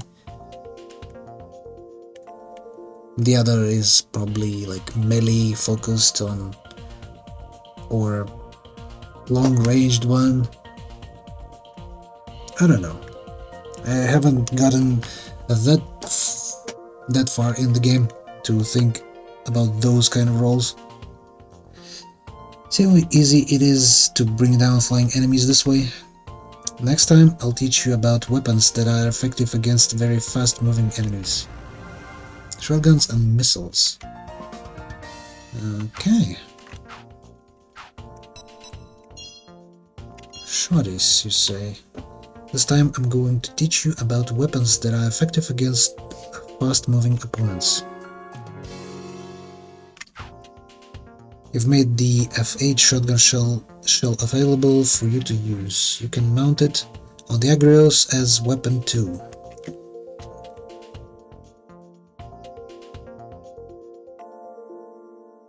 The shotgun fires a scatter shot of dart-like projectiles.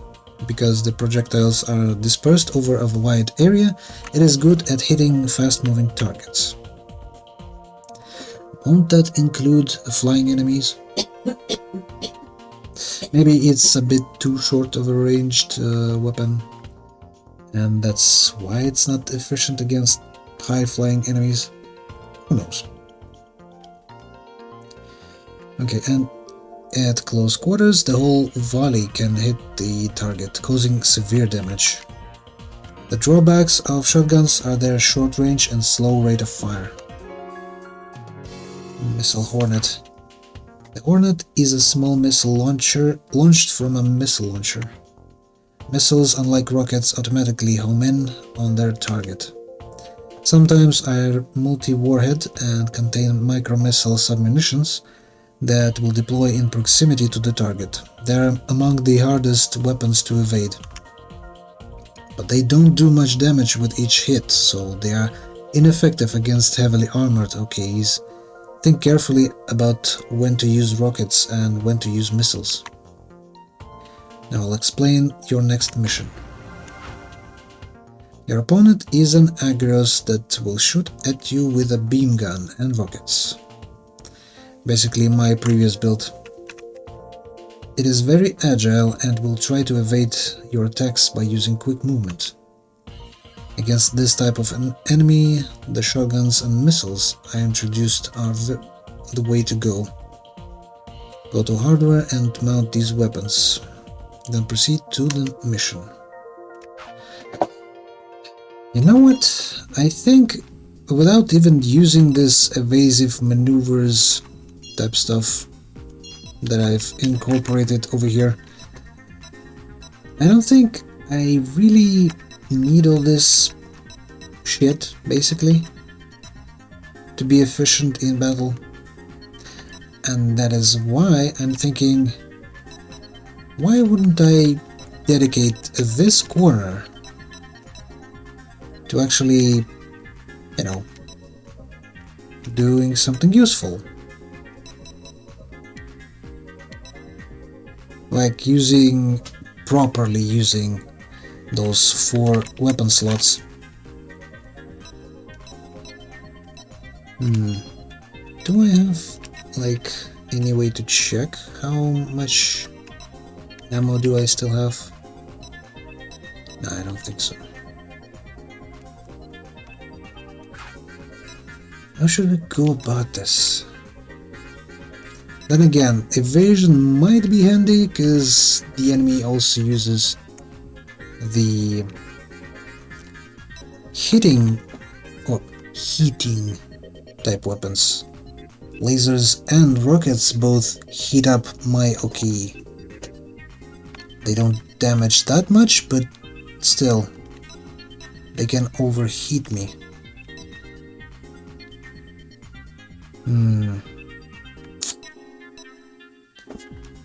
How should we go about this? Shotguns? She have said shotguns and missiles. Okay, let's try it out. Shotgun beam.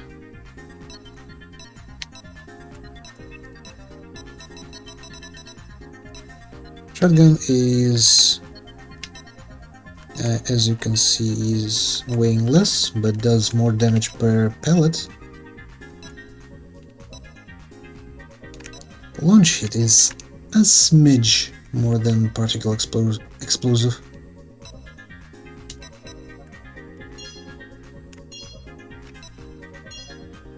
Argon beam.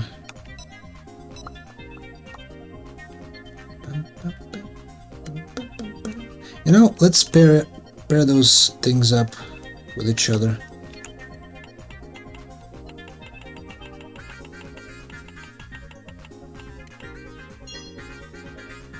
Right?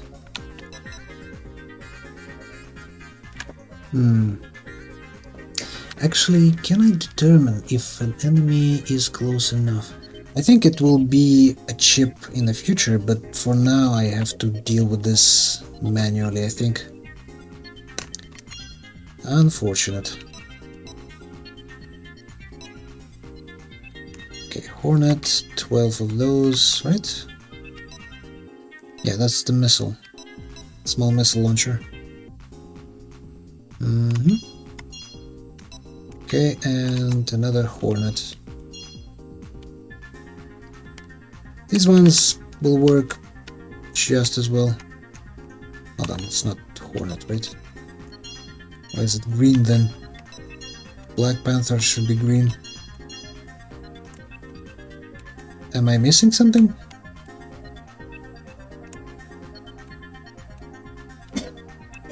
I mean, the text says it supposed. Oh, I see what it was. It was simply a highlighting. Yeah. Tungsten shells and shotgun shells. Really, ideally, you would use shotgun on shorter ranges and bursts from machine gun from further away. But that requires more space on this chipboard.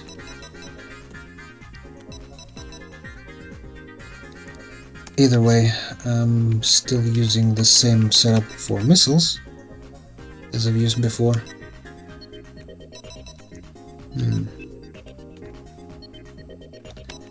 This thing won't work. E-type, ground type.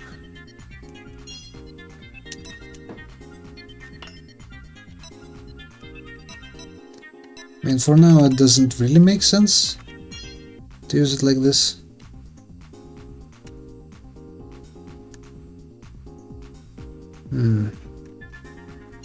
Start.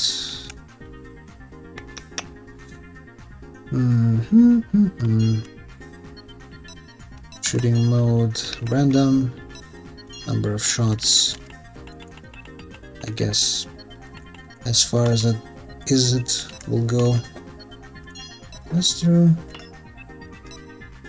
How about shoddy? Do we really need shoddy? What if I can get rid of shoddy?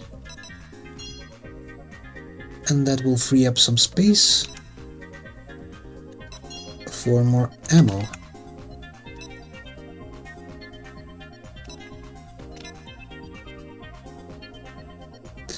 You know what? He's using Argon Beam. That hits him up. He's using the missiles that also hits him up. What if I actually use Argon Beam instead? Right?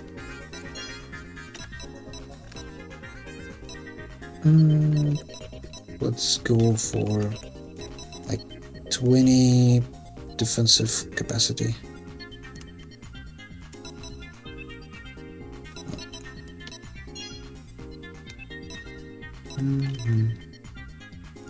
So Argon Beam does 46 points of damage, and it will be 26 instead, right?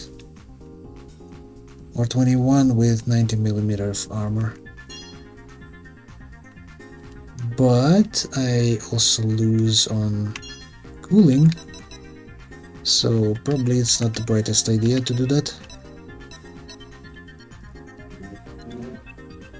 Let's go for the, I don't know, 60? No, 50. Let's go for 50. As if that would matter.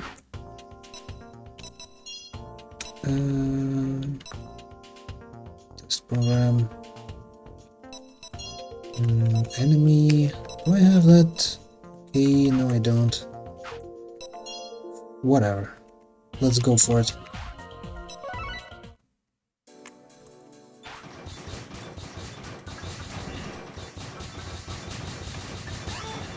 Oh shit.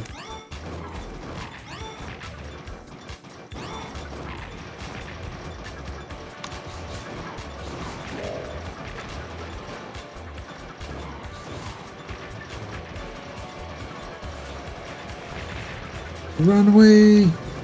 Run away! I need to cool down a bit. Run away. Shit. Damage limit! Blep. Yeah.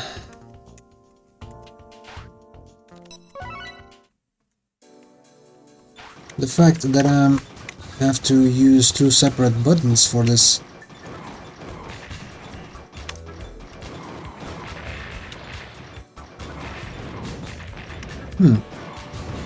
You know, using missiles in this case is much more advantageous. Look at my heat bar. It doesn't raise that much at all. Yeah. Cool beans. Good work today. Looks like you have figured out how to battle agile Okis. Showed you all kinds of weapons today. Even if your Oki is well programmed, if your weapons aren't suited to the opponent, you will have trouble winning. If you come up against an opponent that you can't beat, you should try changing the hardware instead of the software. Let's stop here for today.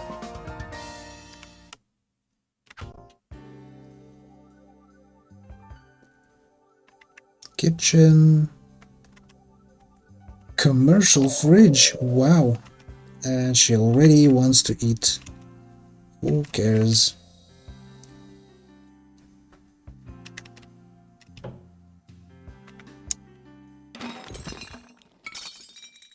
Oh, whoops, she's so clumsy.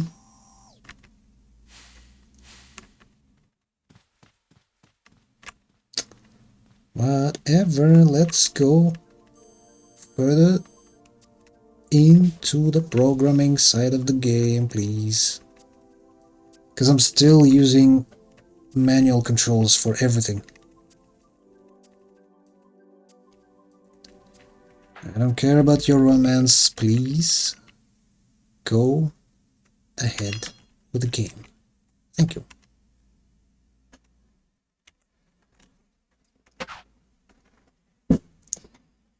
Who'll be the clerk? I, said the lark. If it's not in the dark, I'll be the clerk. Not rotate targeting. Added a new lesson. Okay. Auto-rotate targeting. When you're locked on to the target, the reticle will automatically track the target, but as you know, each weapon has a limited field of fire. To track beyond that, you need to rotate the Oki itself, but that's tricky to do manually, so instead, you can use this new chip I'm going to tell you about. The auto-rotate targeting chip makes the Oki automatically rotate. Since auto-rotating is a type of rotation, it can be performed simultaneously with moving and shooting, without being cancelled. But if a rotation chip is executed while auto-rotating, the rotation chip will take precedence. I recommend not assigning auto-rotation its own button. Have it execute along with lock-on instead. On your assignment. Your opponents are 3 drones that will shoot at you from long range. Use auto-rotation to destroy all 3. Now go to software and incorporate auto-rotate targeting chip. Once you have finished making your program, proceed to the mission. Okay.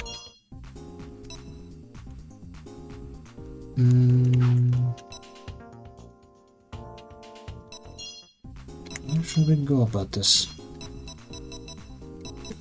I mean, I can do this, and then place auto rotation at the end, right? Now I'll explain the settings for auto rotate targeting chip. Specify range sets the range within which you want to keep the locked on target. In other words, if the target goes outside this range, auto rotation will be engaged. Specify the range as an arc using polar coordinates. Under auto rotate, set auto rotation mode to engage or disengaged. When set to disengage, the specify range settings won't be used. When set to disengaged, the specify range settings won't be used. Why? What's the point? Or you mean this chip can be used to disable auto rotation from the other place? Okay, if it's 800 and if it's anywhere outside, hold on, outside of this range, 40 degrees in front, then you should engage. Right, confirm. So auto rotation is a go, nothing else is changed, but I'm thinking I should replace the weapon for tungsten shells. How much can I put on? 260 is enough. Battle mission.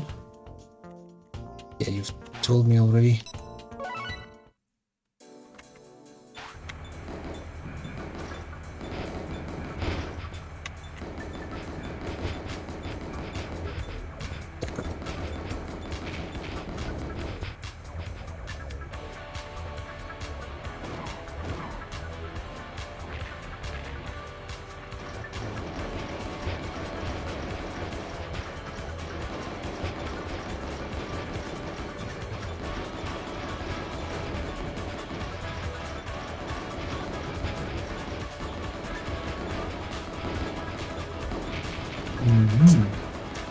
Doesn't really hit that much.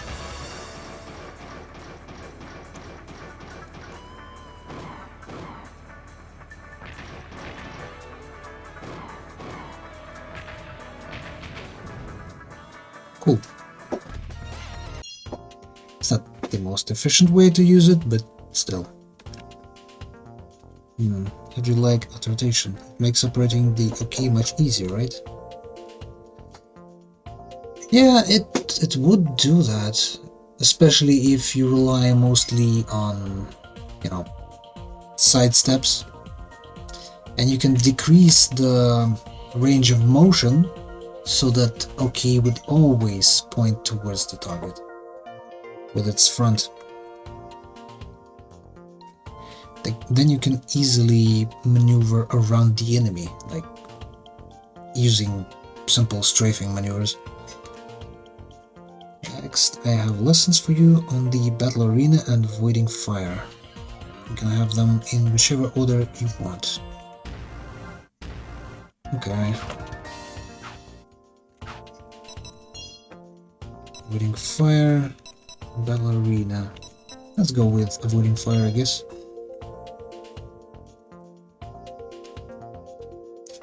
Now it's time for you to learn how to avoid enemy fire by using emergency evasive maneuvers. First, I'll explain your assignment. Once again, you will be going up against another Agrios. Your opponent will attack you with an assault gun and rocket launchers. The rockets are powerful and will do severe damage if they score a direct hit. Using quick movement isn't always enough to avoid taking fire. That's where this next chip comes in. Using the jump chip, you can make your OK jump in any of the 8 movement directions, or straight up in the air. Jumping allows you to move further than quick movement, and you can shoot while jumping. But because your Oki will be off the ground while in mid-jump, you cannot cancel this action until you land. Your Oki is also unstable while in mid-jump, so any attack will cause a knockdown. Jumps are excellent evasive maneuvers, but you need to be aware of these drawbacks too. You want to get away from the spot you are at in a hurry, jumping is the way to go. Go ahead and incorporate the jump chip into your program, then try the mission. If you don't have enough buttons, you can swap it in for a quick movement chip. Yeah. Now I wish for some ability to sense the incoming missiles. Yet still, I don't have those. Let's decrease this thing, so I would point directly at my enemy.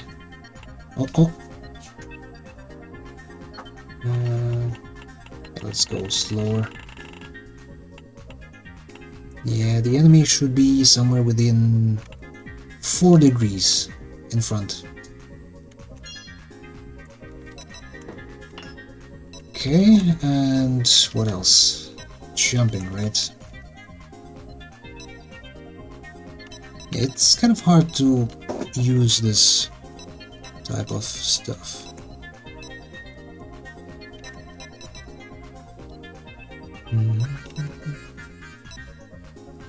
Move quickly towards right, towards left. Yeah, right and left, I think, is the way to go. Also, it's not locked behind the, square button. Let me delete these thingies, then we use jumps. The jump chip, config screen, you set the jump direction and processing mode. Jump direction is the direction which Oki will jump. I mean, what's the point of processing mode if you cannot do much of anything while in the air? Right?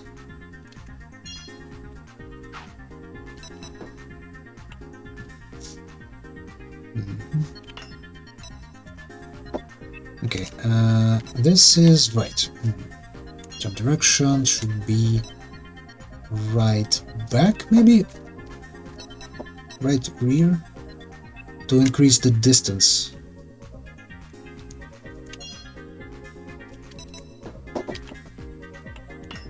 And so is for the left side. Left rear. Confirm.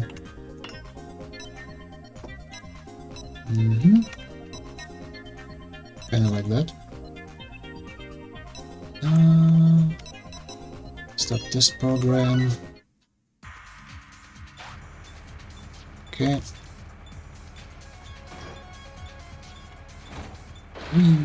Wee.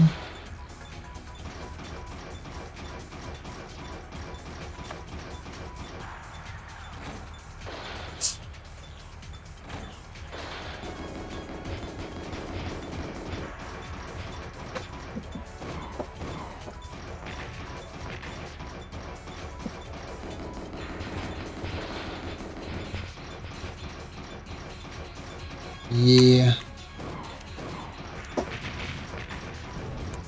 It's not the most efficient way of doing things, but it's not the worst. I think I might win.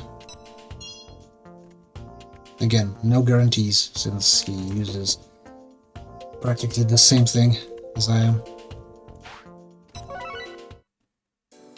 Except for the fact that he doesn't need to.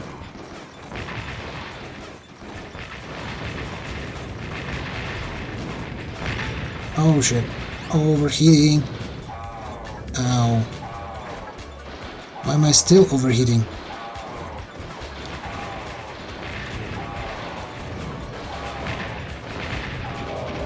Whoa. Dead.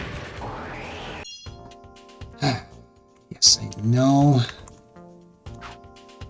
dodging is not the problem. Problem is the fact that I have to press first triangle, and then separately from that I need to press square and triangle. So basically enabling me to fight is actually an asinine way of doing things. Hold on. I might change a few things. Otherwise I'll go insane. So first we remove this thing. And this thing as well. Right. Then we do it like this. And instead we remove a few things in here. And it's square triangle, but still. Also, I don't need this thing.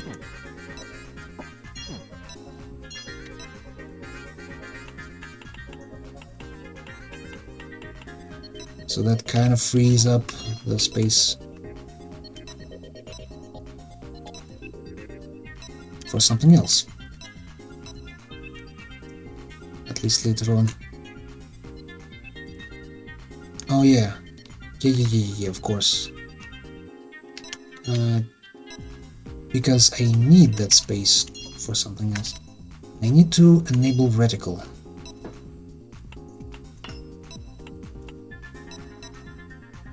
And I should move it over here. Yeah, like this.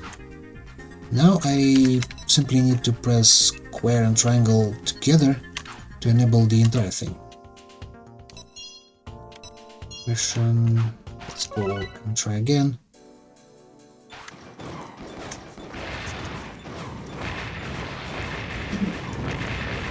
Oh shit. Come on. Jump.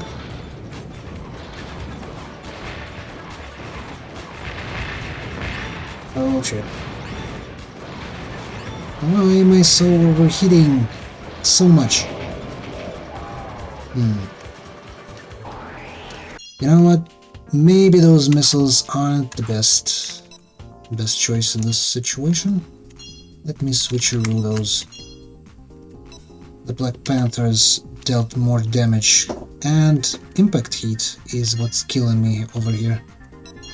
So let me cook him as well.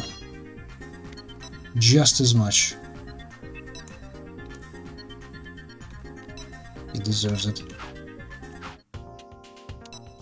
Okay, let's start the mission.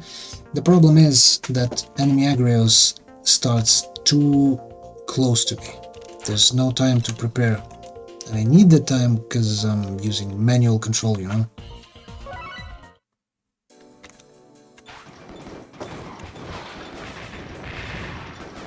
Fire those missiles or rockets.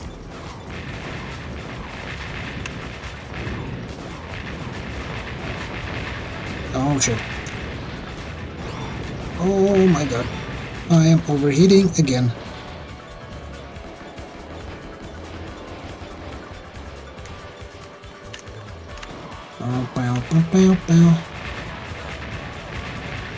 That's another problem. The sniper mode on the missiles. Yeah. It leads target too much. Too much. Okay, configuration, software. Where do I fire those missiles? It's in here. Shooting mode is supposed to be random?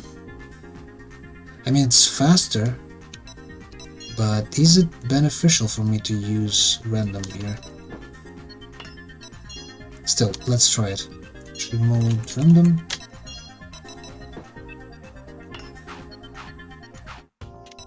Okay, mission. Oh shit. See, the problem here is I didn't do the thing from the very start. The radical, shenanigans. 150370 is the code to wake the dead. Happy Halloween. Oh boy. Yeah, let's not wake the dead. Not yet, at least.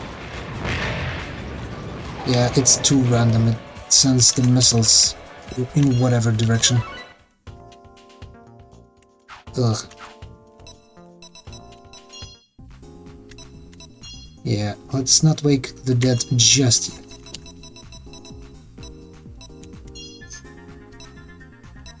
Let them sleep a little bit longer. Otherwise, when they wake up, they'll be cranky. So, let's try normal instead. Normal. So he won't lead shots and won't send them in some crazy direction.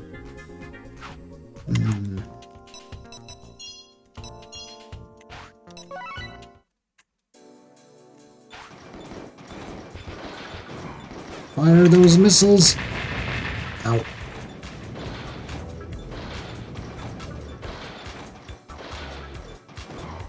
Missile away! Shit! Run!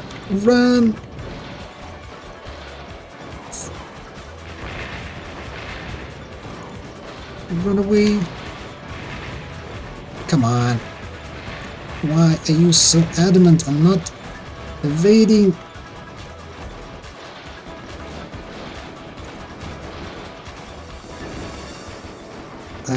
Why do I get to be flipped around? Yeah, barely made it. When enemy hits me, I get to flip around like all over the place. Yet he's fine. Yeah, jumping concludes lesson. Cool beans, I guess. And battle arena. This is a little sudden, but don't you think it's time for you tested your skills? Battle arena. I added battle arena to the battle menu. Please go there now. Okay. The battle arena is set up so you can battle multiple OKEs of various models. There's no penalty for losing, but winning earns you victory points. I'll explain how you can use victory points later on. The battle arena works the same as the missions. Here are the victory points you receive for winning. But if one of the OKEs on your own team was lost in the victory, your victory points are reduced by 1/3. If you lost 2 OKEs, victory points are cut by 2/3. Right now, that doesn't matter because you only have 1 OKE. Even if you lose or don't receive full victory points, you can try battling the same opponents again. Do your best and fight to win. There may be opponents that you are no match for at your current level though, so try to find matchups that give you a fighting chance. Now about using your accumulated victory points. Victory points can be used in the shop. They're like money. I'm adding a shop right now. Let's take a look at the shop. Ooh. This is the shop screen. It's really a virtual shop set up to look like a store. In the lessons I can't teach you about all of the different equipment available, so I set up this shopping style environment. The products are bought with victory points. Right now there's a limited selection, but as we work through the lessons, I'll add more and more items to its inventory. It's celebration of the shop's opening. I'll give you 1 weapon. Napalm Rain. Chocolate Rain. Now you can use a hand grenade type weapon, Napalm Rain. Grenades? How would you use grenades? Hand grenades are thrown by hand rather than launched, and aggressors actually can't use them. The shop also carries a two-legged Oki that can use grenades. Once you accumulated enough victory points, you can buy it and try it out. That's all I have to tell you about Battle Arena and shop. Put them to good use. Okay, let's see what they have here. Two-legged Oki, designed for practice. It moves quite slowly for learning purposes. Blockhead. Also, it's the cheapest one. Negroni. Two-legged Oki, designed for fighting. It has high agility and is skilled at dodging. Okay. Jailer. Two-legged Oki, equipped with a large shield. It's especially formidable in hand-to-hand battles.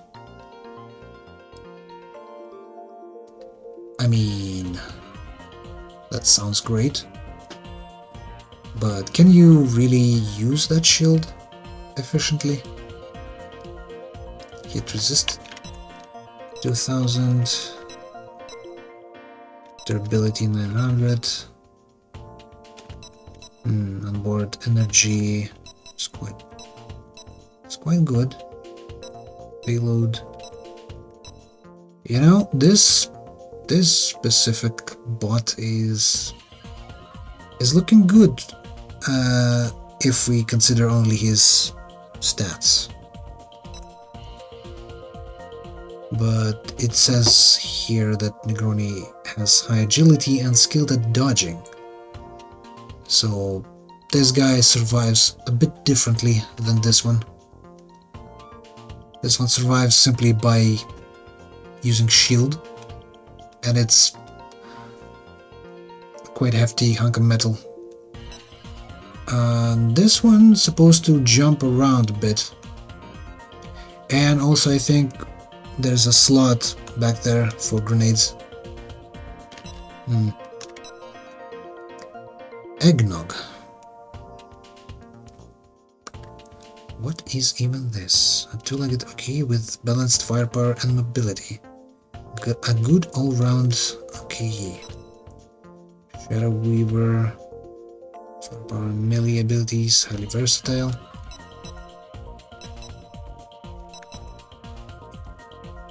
Yeah, let's compare it to Jailer. Onboard arms 2. Onboard arms 3? What do you mean 3? 3 weapon slots?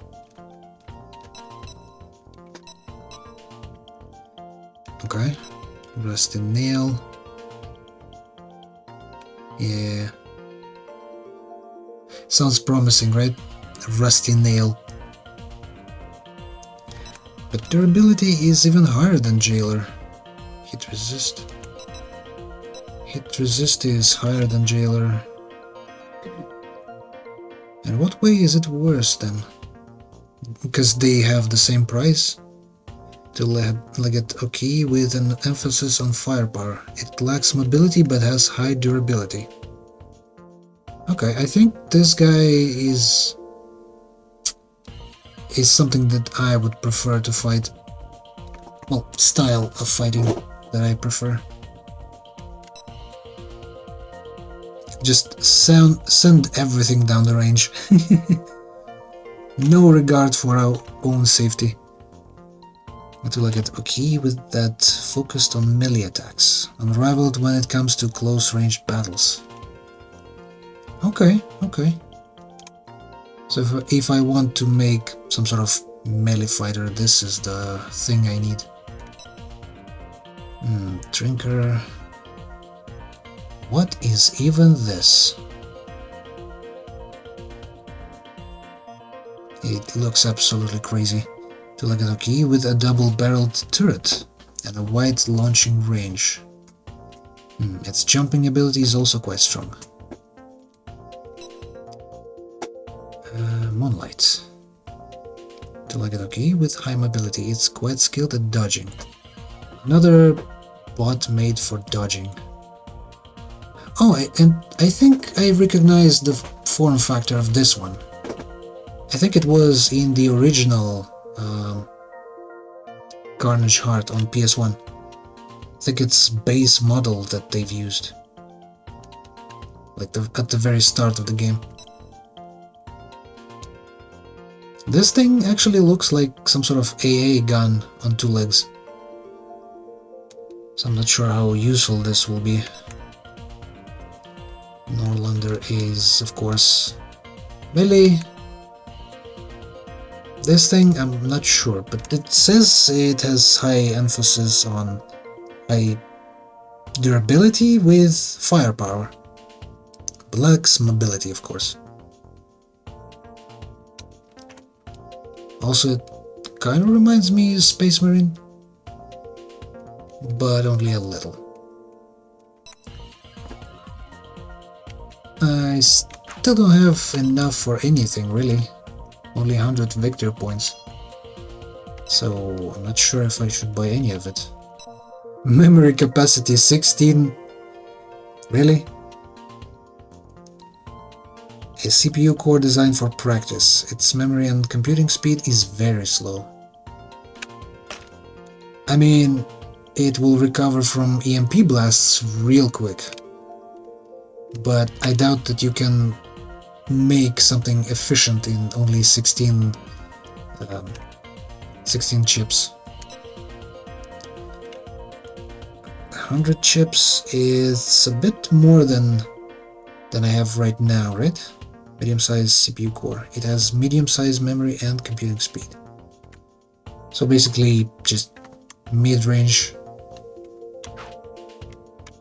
Armor thickness. Oh, I can actually buy even thicker armor. Or rather unlock thicker armor. Exhaust heat 3 points. How pathetic.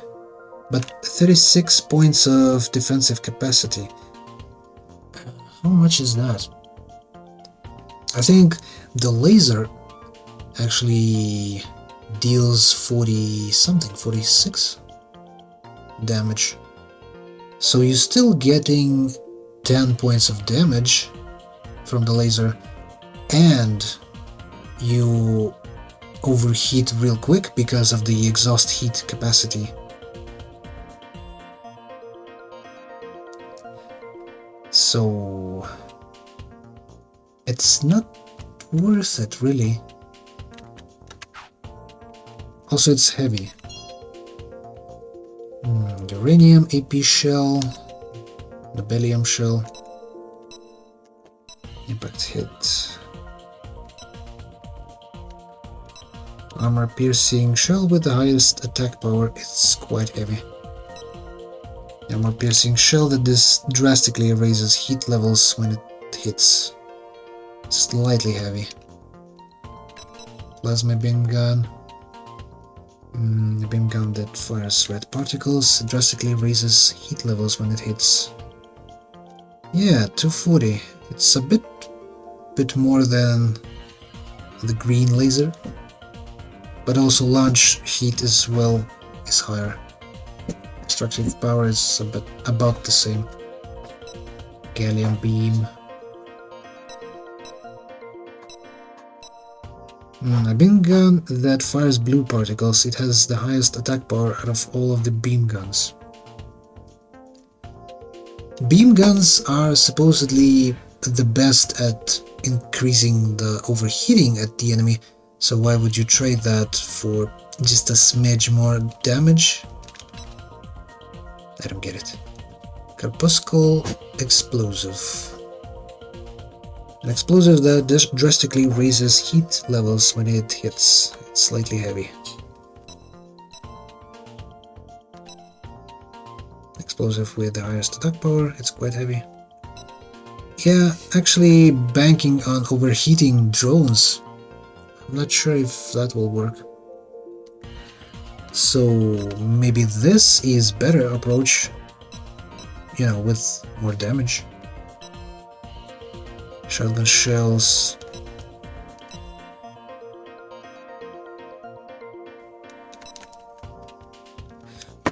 These ones differ only by the amount of shells, I see. You know, submunitions. 10, 12. Okay, 12 is highest for now. Attack power is high, but it's quite heavy. I see not only the amount of pellets increases, but also the damage per pellet. But launch heat, as you can see, is quite high. 140 is a bit mental. Cluster hammer. I don't have, for right now, I don't have anything that can swing those grenades. Grenade that explodes when it hits the ground. It shoots armor-piercing shells when it lands. Centipede. Basically, the variations on the weapons that we already got. Right? Small rocket launcher, medium rocket launcher. No. That is the type of weapon that we don't have right now. Medium rocket launchers, I mean. Standard medium rocket, its attack power and weight are well balanced. Blue Cat. It kind of reminds me of the drones. This missile, Blue Cat. The number of small bombs is increased. You know, the ones FPV drones. Slightly heavy. Hellhound. It's installed with small bombs with a shockwave effect. Quite heavy. Do I have any weapon that does EMP damage? Or I still haven't unlocked it because it's a bit too soon for that. Raptor, Spectre, basically just bigger and better missiles. What's this? Guided aerial mine that explodes on contact. I'll start to follow Oki if they get too close. Wisp. Aerial mine with missiles on board. Forced fire with napalm. Showers a rain of fire against aircraft passing by. Valkyrie with a beam gun on board. Shoots in the piece passing by below. Impact heat 160. I mean, it's not bad. It's quite not bad. Basically a turret that you can hang in the air and it fires a laser that can heat up the enemy. It's not bad. It's a shame that they don't last that long and they have limited amount. Well, everything has limited amount, even lasers. Limited ammo, I meant. Okay, cards. What's this? Maps, I guess. Bus driver. There's a lot of them, actually. I have enough cards for now. But yeah, bodies, new bodies, are the thing to strive for, I think.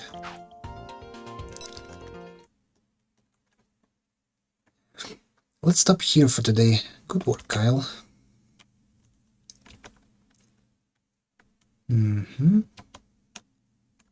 Let's save Rooney.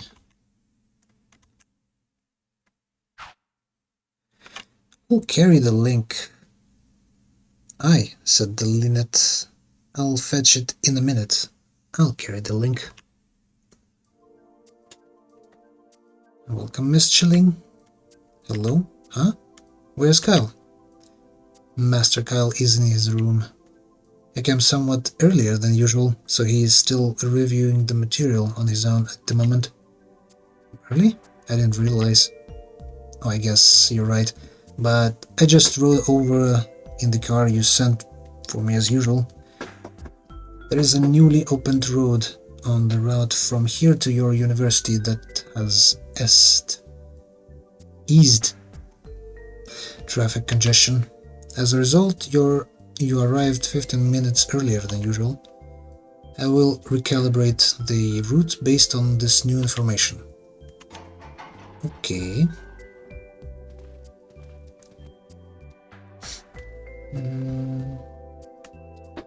Room ready for you to wait in, if you like. No, thank you. If Kyle is reviewing, I don't think he'll mind if I go in the room a few minutes early, do you?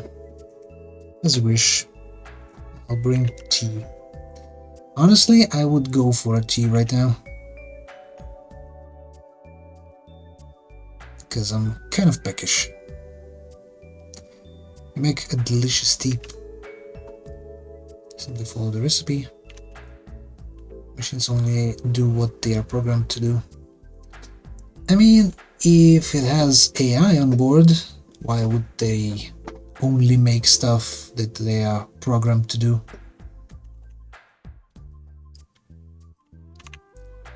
Tweak. Try making it a little sweeter one day, a little less hot one day. There's some wiggle room based on your sense, right? That's not following a recipe, is it? SR-type androids are really amazing. Sure, see you later. Alligator.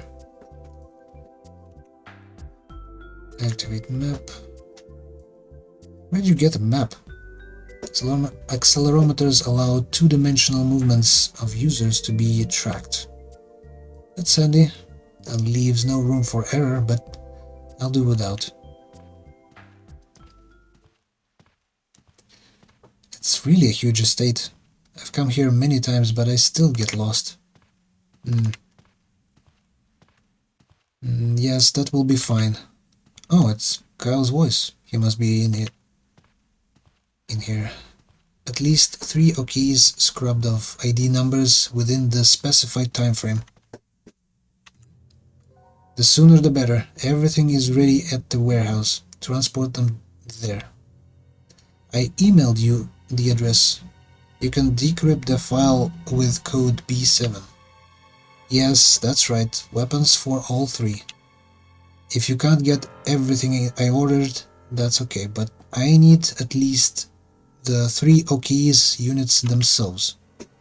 They can be transported disassembled if necessary, but in that case assemble them out on site. 3 units, you understand? Don't worry about mounting the weapons. We'll handle that on our side to get the right balance on the units. Don't screw this up, Archer. I'm not some tea-sipping British aristocrat like you. You understand that we're on the schedule here, right? That's right, I don't care the motives you hide behind that slick upper crust facade. Just do what you've paid to do. I want results, not promises. I'll contact you later. What was that conversation about? OKs? Weapons? That doesn't sound like simulation to me. Is getting hold of real OKs? Why, Kyle? Why? I think I figured it out. His abnormal fixation with OKs, his obsession with realism, is because he plans to use actual OKs. But for what? Once he has real OKs, what will he do with them? Could it be? May I help you, Miss Chilling? Yikes.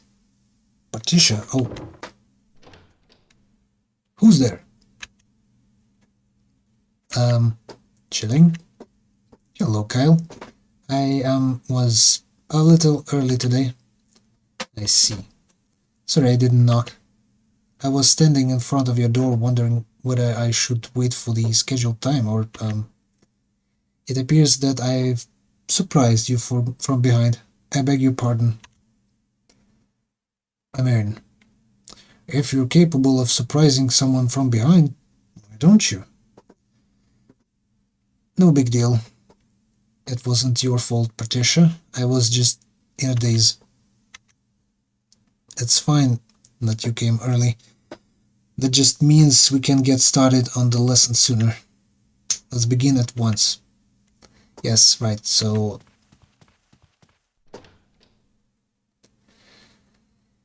How about we start on automatic OKs? Cheating? Oh, it's nothing. Let's begin the lesson, Kyle. Multi-legged type Okis. So far you have only used the Agrios, a two-legged Oki. Now the time has come to try out a different type. Cemetery Keeper. Added a new Oki, the Cemetery Keeper. The Cemetery Keeper is a multi-legged Oki. It handles pretty much the same as an Agrios, but it is better at shooting and not so good at melee combat. The weapons it can mount are also a little different. It can use some weapons that Agrios can't. Added cannon, 185mm shell. Now you can use the 185mm cannon. The Cemetery Keeper can mount this weapon. Okay. Cannons are larger bore weapons than assault guns. Think of them as beefed up assault guns. On this next mission, you're going to use the Cemetery Keeper and its cannon to battle an Agrios. Okay. Your opponent is equipped with assault gun and rockets. If you let it move in close, you'll be at disadvantage. Mount long-range weapons and shoot it from the distance. You have to use the Cemetery Keeper to do this mission. To change the body of your key, go to hardware. Okay. Let's actually not do that. Let's assign fourth slot to do that. Let's first copy it in here. Then we change it a bit with new body. Their body is switched to the Cemetery Keeper. By the way, when you change your OK body, sometimes your existing program won't work properly with it. Special moves and melee actions vary between different OK bodies. This time, a copy of your existing software shouldn't have any major problems, but it's a good idea to use test program to try out all the different actions. Once you are ready, proceed to the mission.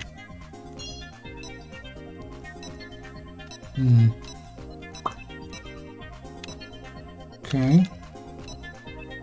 Onboard energy is quite high. Heat resistance is higher. Durability is the same. I mean, all in all, it's heavier, but also can carry more. Oh, look at this boy. Look at this good boy.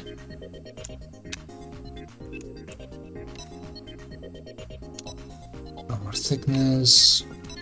Oh, I see. Now I get it. Those arms mentioned in the menu. See, onboard arms. For Agrios it's 4, because he has 4 slots for weapons. And this dude only has 3. Okay. Weapon 1. Sharpened shells, particle explosives, basically all of the shooting weapons we could have used so far, and some of those the Agrios could use only on the second slot. Here I have everything in the first one. 174 damage, launch hit 190, impact hit 230. So basically this thing is a literal beast. Oh, look at this thing. Oof. Now that's a cannon. Weapon 2 is what? Oh yeah, it's a box on top of the cannon, I see. Black Panthers, avalanches. Probably let's go with Black Panther. How much? Only 8? Yeah, Agrios had 2 rocket pods, 12 rockets each. So in this matter, it kind of loses out. Oh, and the back slot I see, like a back pouch for avalanches. I don't see why would I use it. An aerial mine that shoots shrapnel. Also fires shrapnel at OKs that get too close. I mean, it was efficient against the flying bots, but I don't think it will fire those at Agrios. I mean, we can try it, right? We can test it. Armor thickness. Thick is the proper term. Very thick. Even 10 millimeters is not enough to really be in the green. Well, 50 millimeters. Let's keep it like this.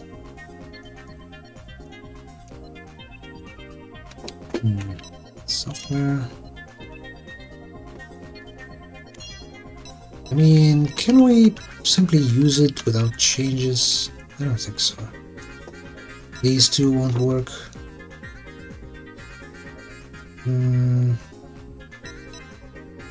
Because this button now only affects the mines, or aerial mines.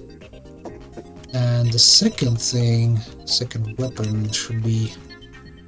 This is the first one, this is the large bore cannon.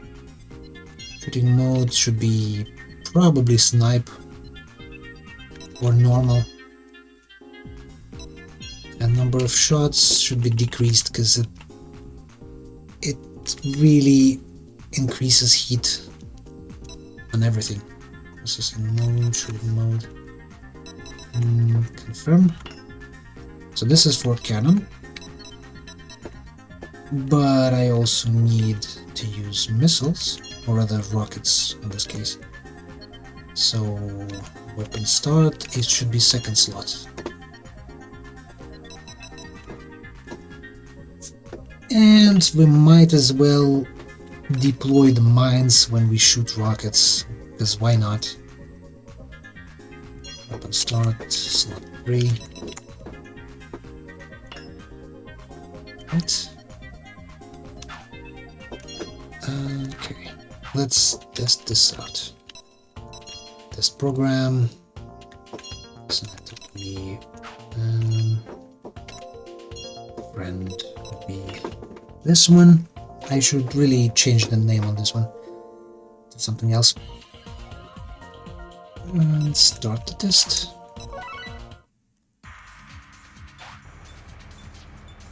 So, what can we do here?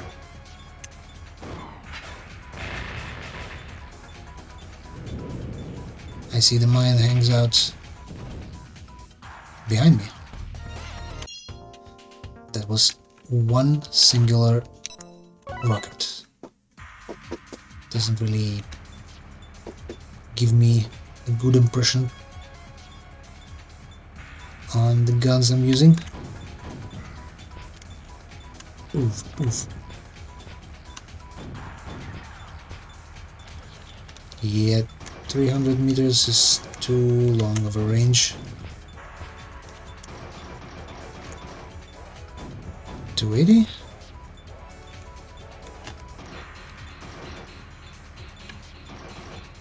$62. How about 250? Still too far. 200. Yeah, 200. It's kind of on a shorter range. Can I even outrange the Agrios with this range? How about we switch it to a sniper mode?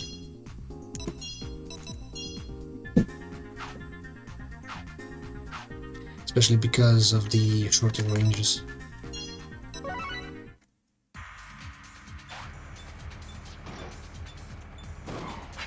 Oh shit. Different button. Boof, boof. Yeah, still doesn't get close enough to it. I mean, 250 is kind of good enough, maybe. let's go for the mission.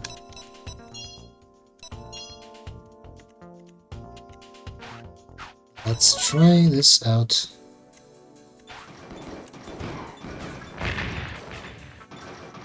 Oh shit. Boom, boom, boom.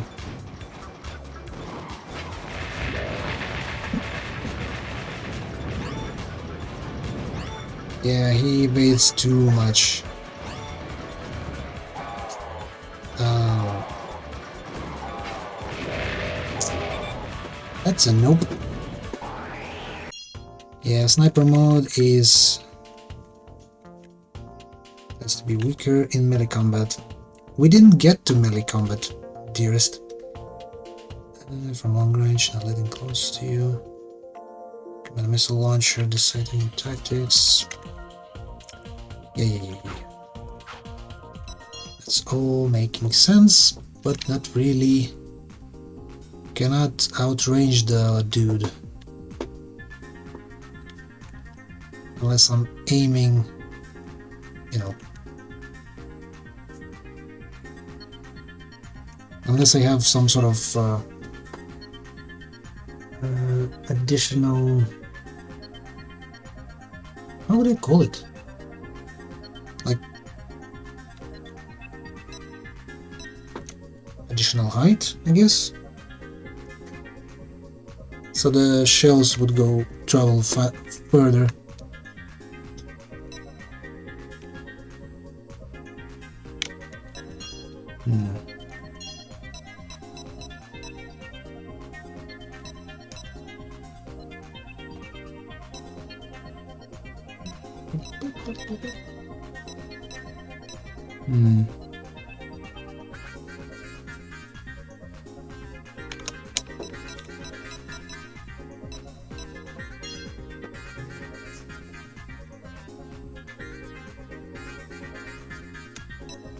Mode, snipe.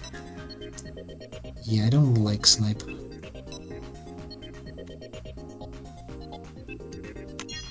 Normal, I guess.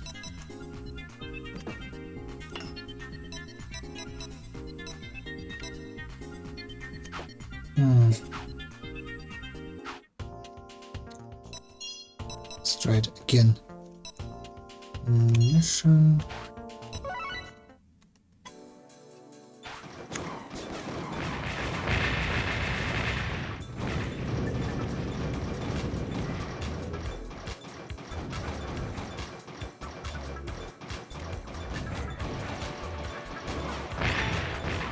Wow.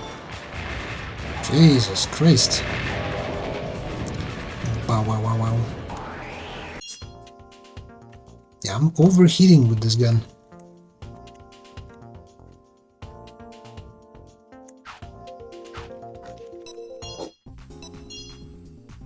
Despite how impressive it seems to be, I'm simply overheating with it.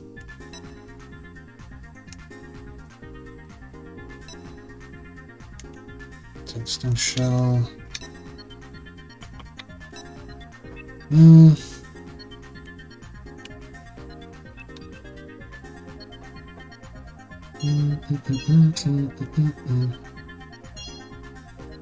Man, might try it as well. I think he'll overheat either way, just as quickly. Mode random, number of shots 6 maybe. And let's go back into the mission, I guess.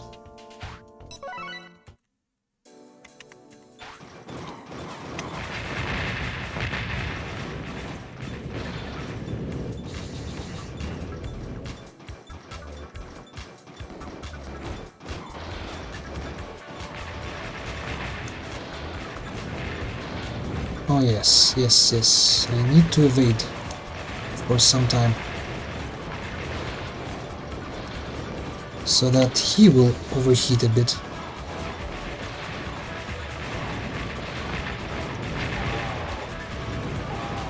Jesus Christ.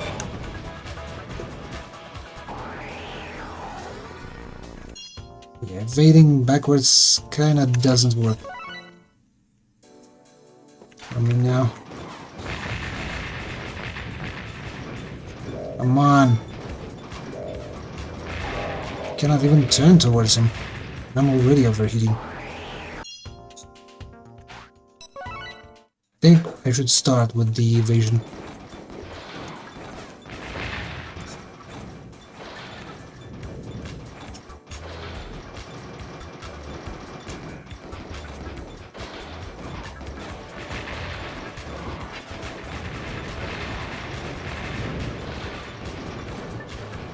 Come on, stop tumbling. This.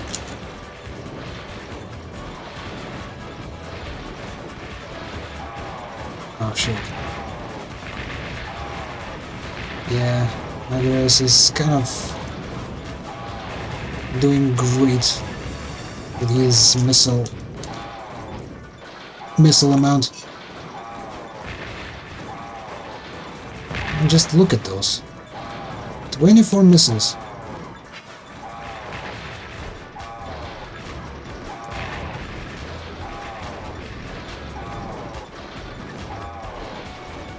Keep your distance. Keep your distance.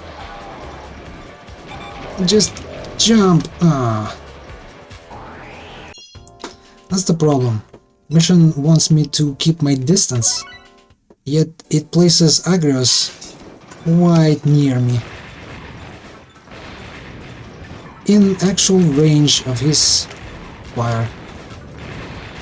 Fucking amazing game. What the fuck happened there?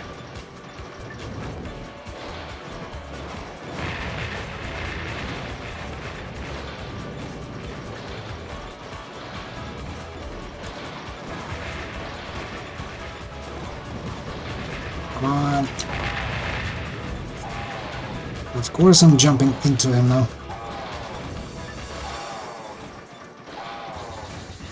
Bam, bam, bam, bam.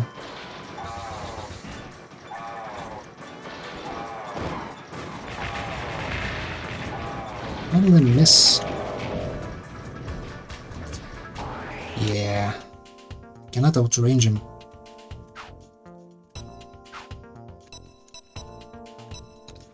This tutor said that I should avoid melee range. But I wasn't in the melee range and I still got schwacked every fucking time. What can we do here? And we are limited to this monstrosity. Yeah, avalanches don't work. It's simply wasteful to keep them there.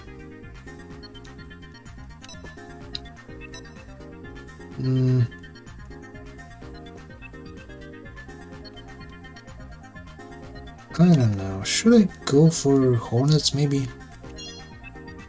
Instead. And something that doesn't rely on overheating the enemy. Maybe. Also he evades a lot. Let's try using shotgun instead.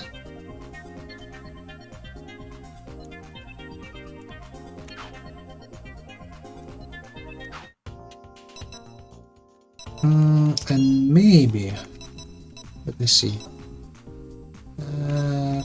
hardware, armor thickness, I mean, the more the merrier, I guess.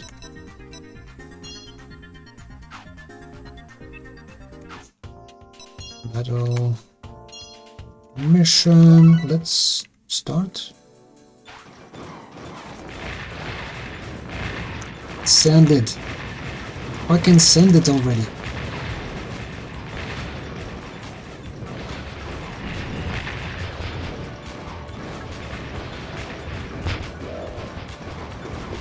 Wow. Overheating is real with this one. Yeah. Yes, more than half of the health.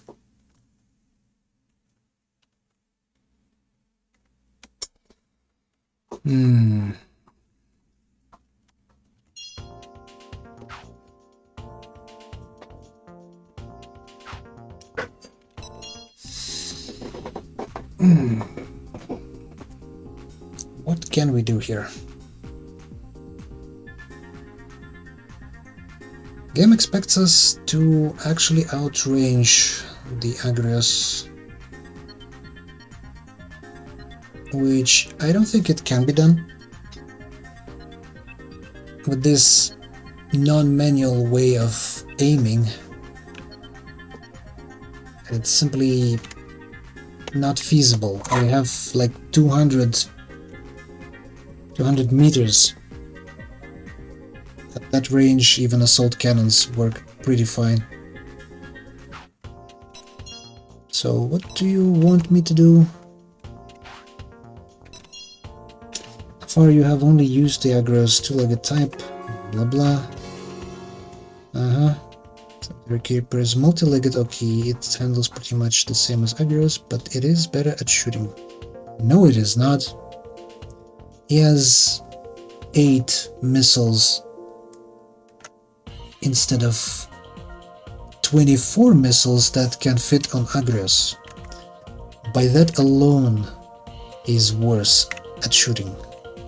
Unless, of course, we count only the main gun. The weapons it can mount, of course. I guess a game expects me to use this shell, since it mentioned it. One is equipped with an assault gun and rockets. If you let it move in close, you'll be at disadvantage. Mount long-range weapons and shoot it from a distance. See, with the tracking, it's not even possible to call it long-ranged. You have to use the Cemetery Keeper to do this mission. Yeah.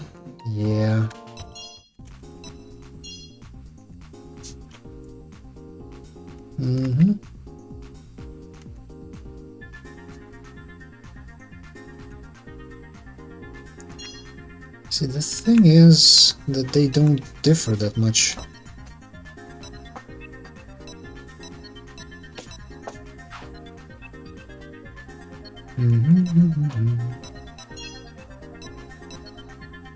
Medium size, small CPU core. Phoenix speed is improved. Low speed, high speed, I think. Why would I need speedier processing?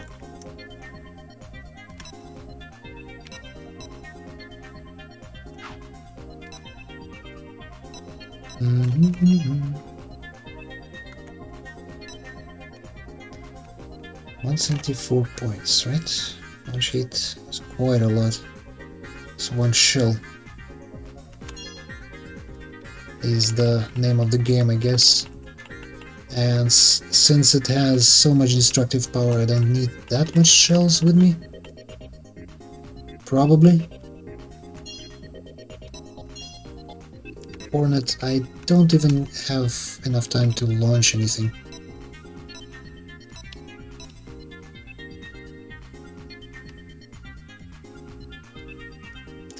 But launch heat is lower than the shot from the cannon.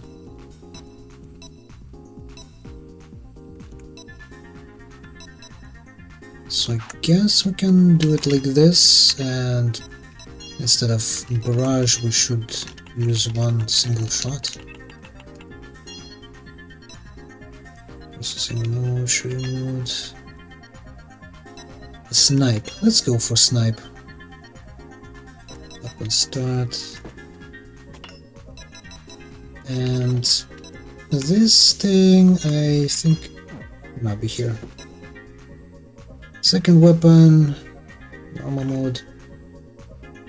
I mean, it's a missile, right? Or rocket. It is a rocket. How about we launch 2 of those? Processing mode, shooting mode. Normal, right? Yeah, otherwise the evasion would throw it off quite a lot.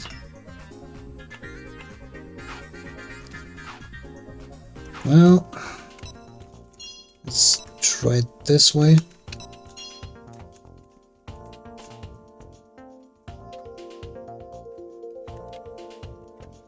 Hold on.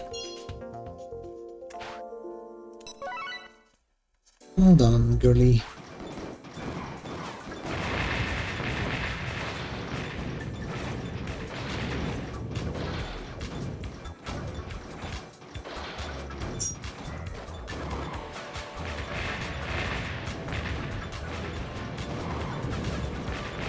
Suppress this mofo. Oh shit. Now he's suppressing me.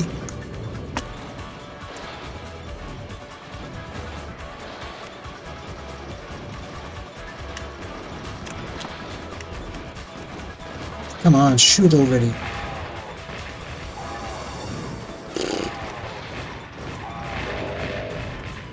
I mean, this one was a bit closer, as you can see.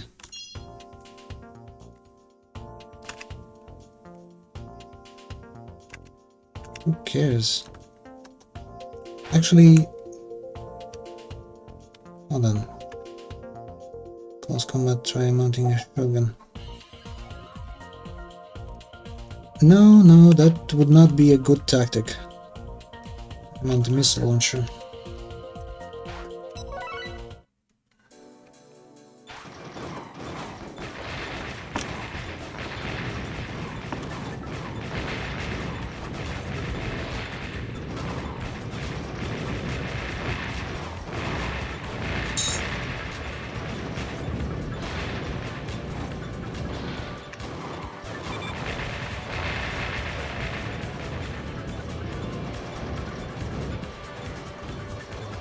Come on. Stop evading. Absolute ass.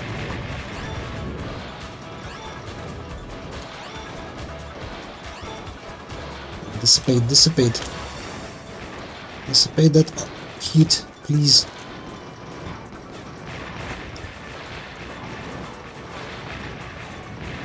Jump away.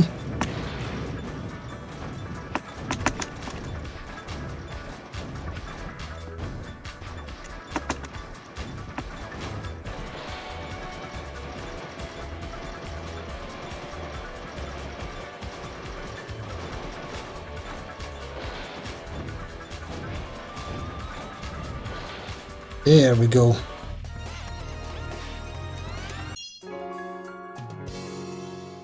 And I've earned 100 victory points. It wasn't easy, so I take that. I did it. What was it like to operate a multi-legged Oki for the first time? Multi-legged Oki feels different from a two-legged in several ways. Whenever a new Oki body becomes available, make sure you give it a thorough test drive. Optional equipment.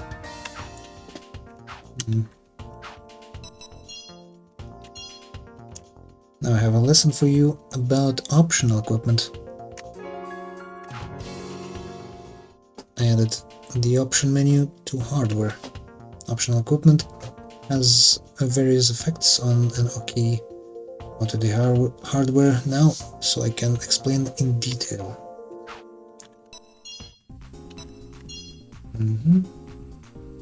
On the hardware screen, press the right button to bring up the option menu.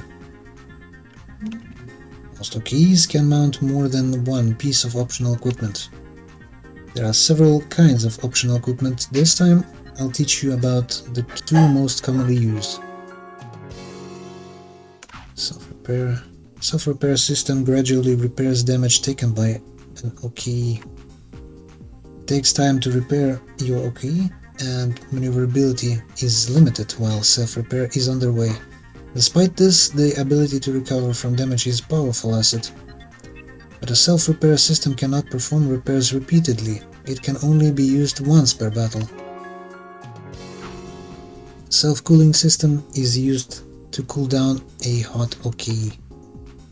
If you fire weapon continuously or make too much incoming, take too much incoming fire, your OKE's heat will spike, eventually leading to overheat. Activating the self-cooling system will cause a rapid decline in your temperature, and unlike a self-repair system, one self-cooling unit can be used 5 times. OKE's maneuverability is limited while the system is in use, so it's best to use it only when in danger of overheating. I keep saying use, but with optional equipment, just mounting it on your OK is not enough. You also need a chip that commands an OK to activate the optional equipment. That's what this is, the Activate Optional Equipment chip. This chip allows you to activate optional equipment on your OK. Specify which equipment to activate on the chip's config screen. Now that I've explained about optional equipment, let me tell you about your next mission. Your opponent is your old friend, the Agrios. But this Agrios has a shotgun and missile launcher and will attack very aggressively. The medium missiles it is packing homes in on you relentlessly. You won't be able to dodge them every time. You should expect to take some hits. And that means making good use of this optional equipment is the key to victory. First, install the optional equipment, then go to software and program a button to activate optional equipment. If you don't have enough buttons, you can swap this in for some other action. Once you've done programming, go for the mission and get started.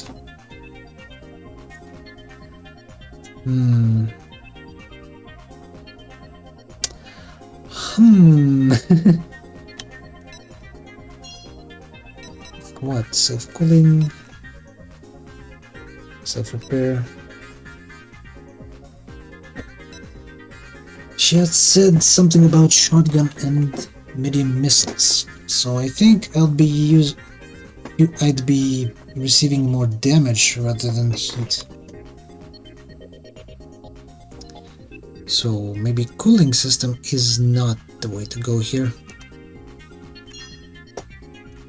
Let's slap some repair systems.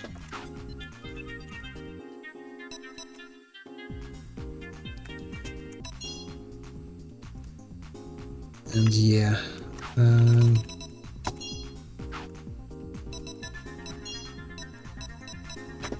think I'll need to remake quite a lot of it.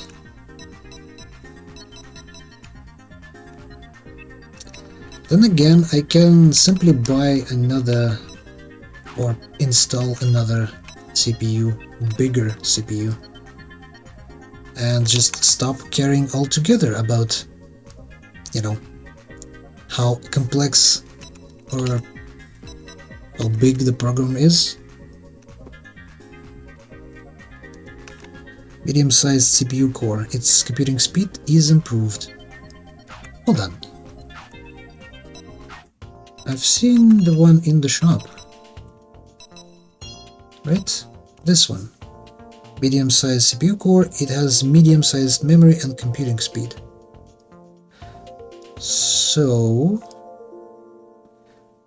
does that mean that this one is worse?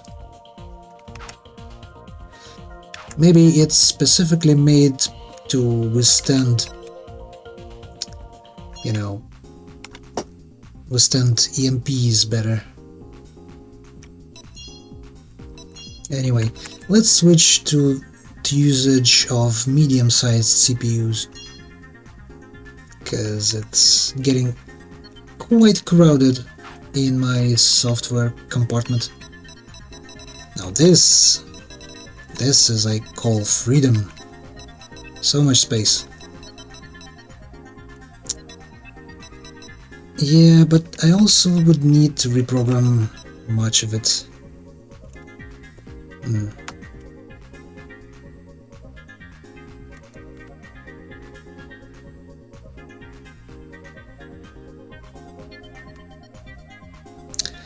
Huh.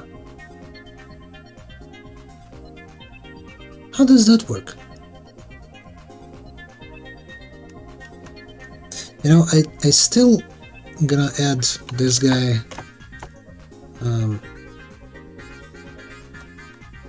You probably don't see it at the bot. That was blocked off.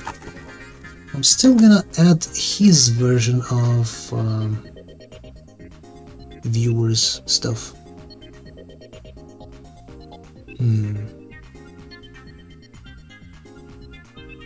Because those might still appear. Anyway, I'm thinking to end a bit early today and simply raid one of our chappies. We save. What was it? System menu, save. Yeah. And yeah, let's pick someone, because they are still online. Silent Hill or Resident Evil or Callisto Protocol. Who do we raid? Mog or Speed Sprout? You know what? This time around, let's go to Mog.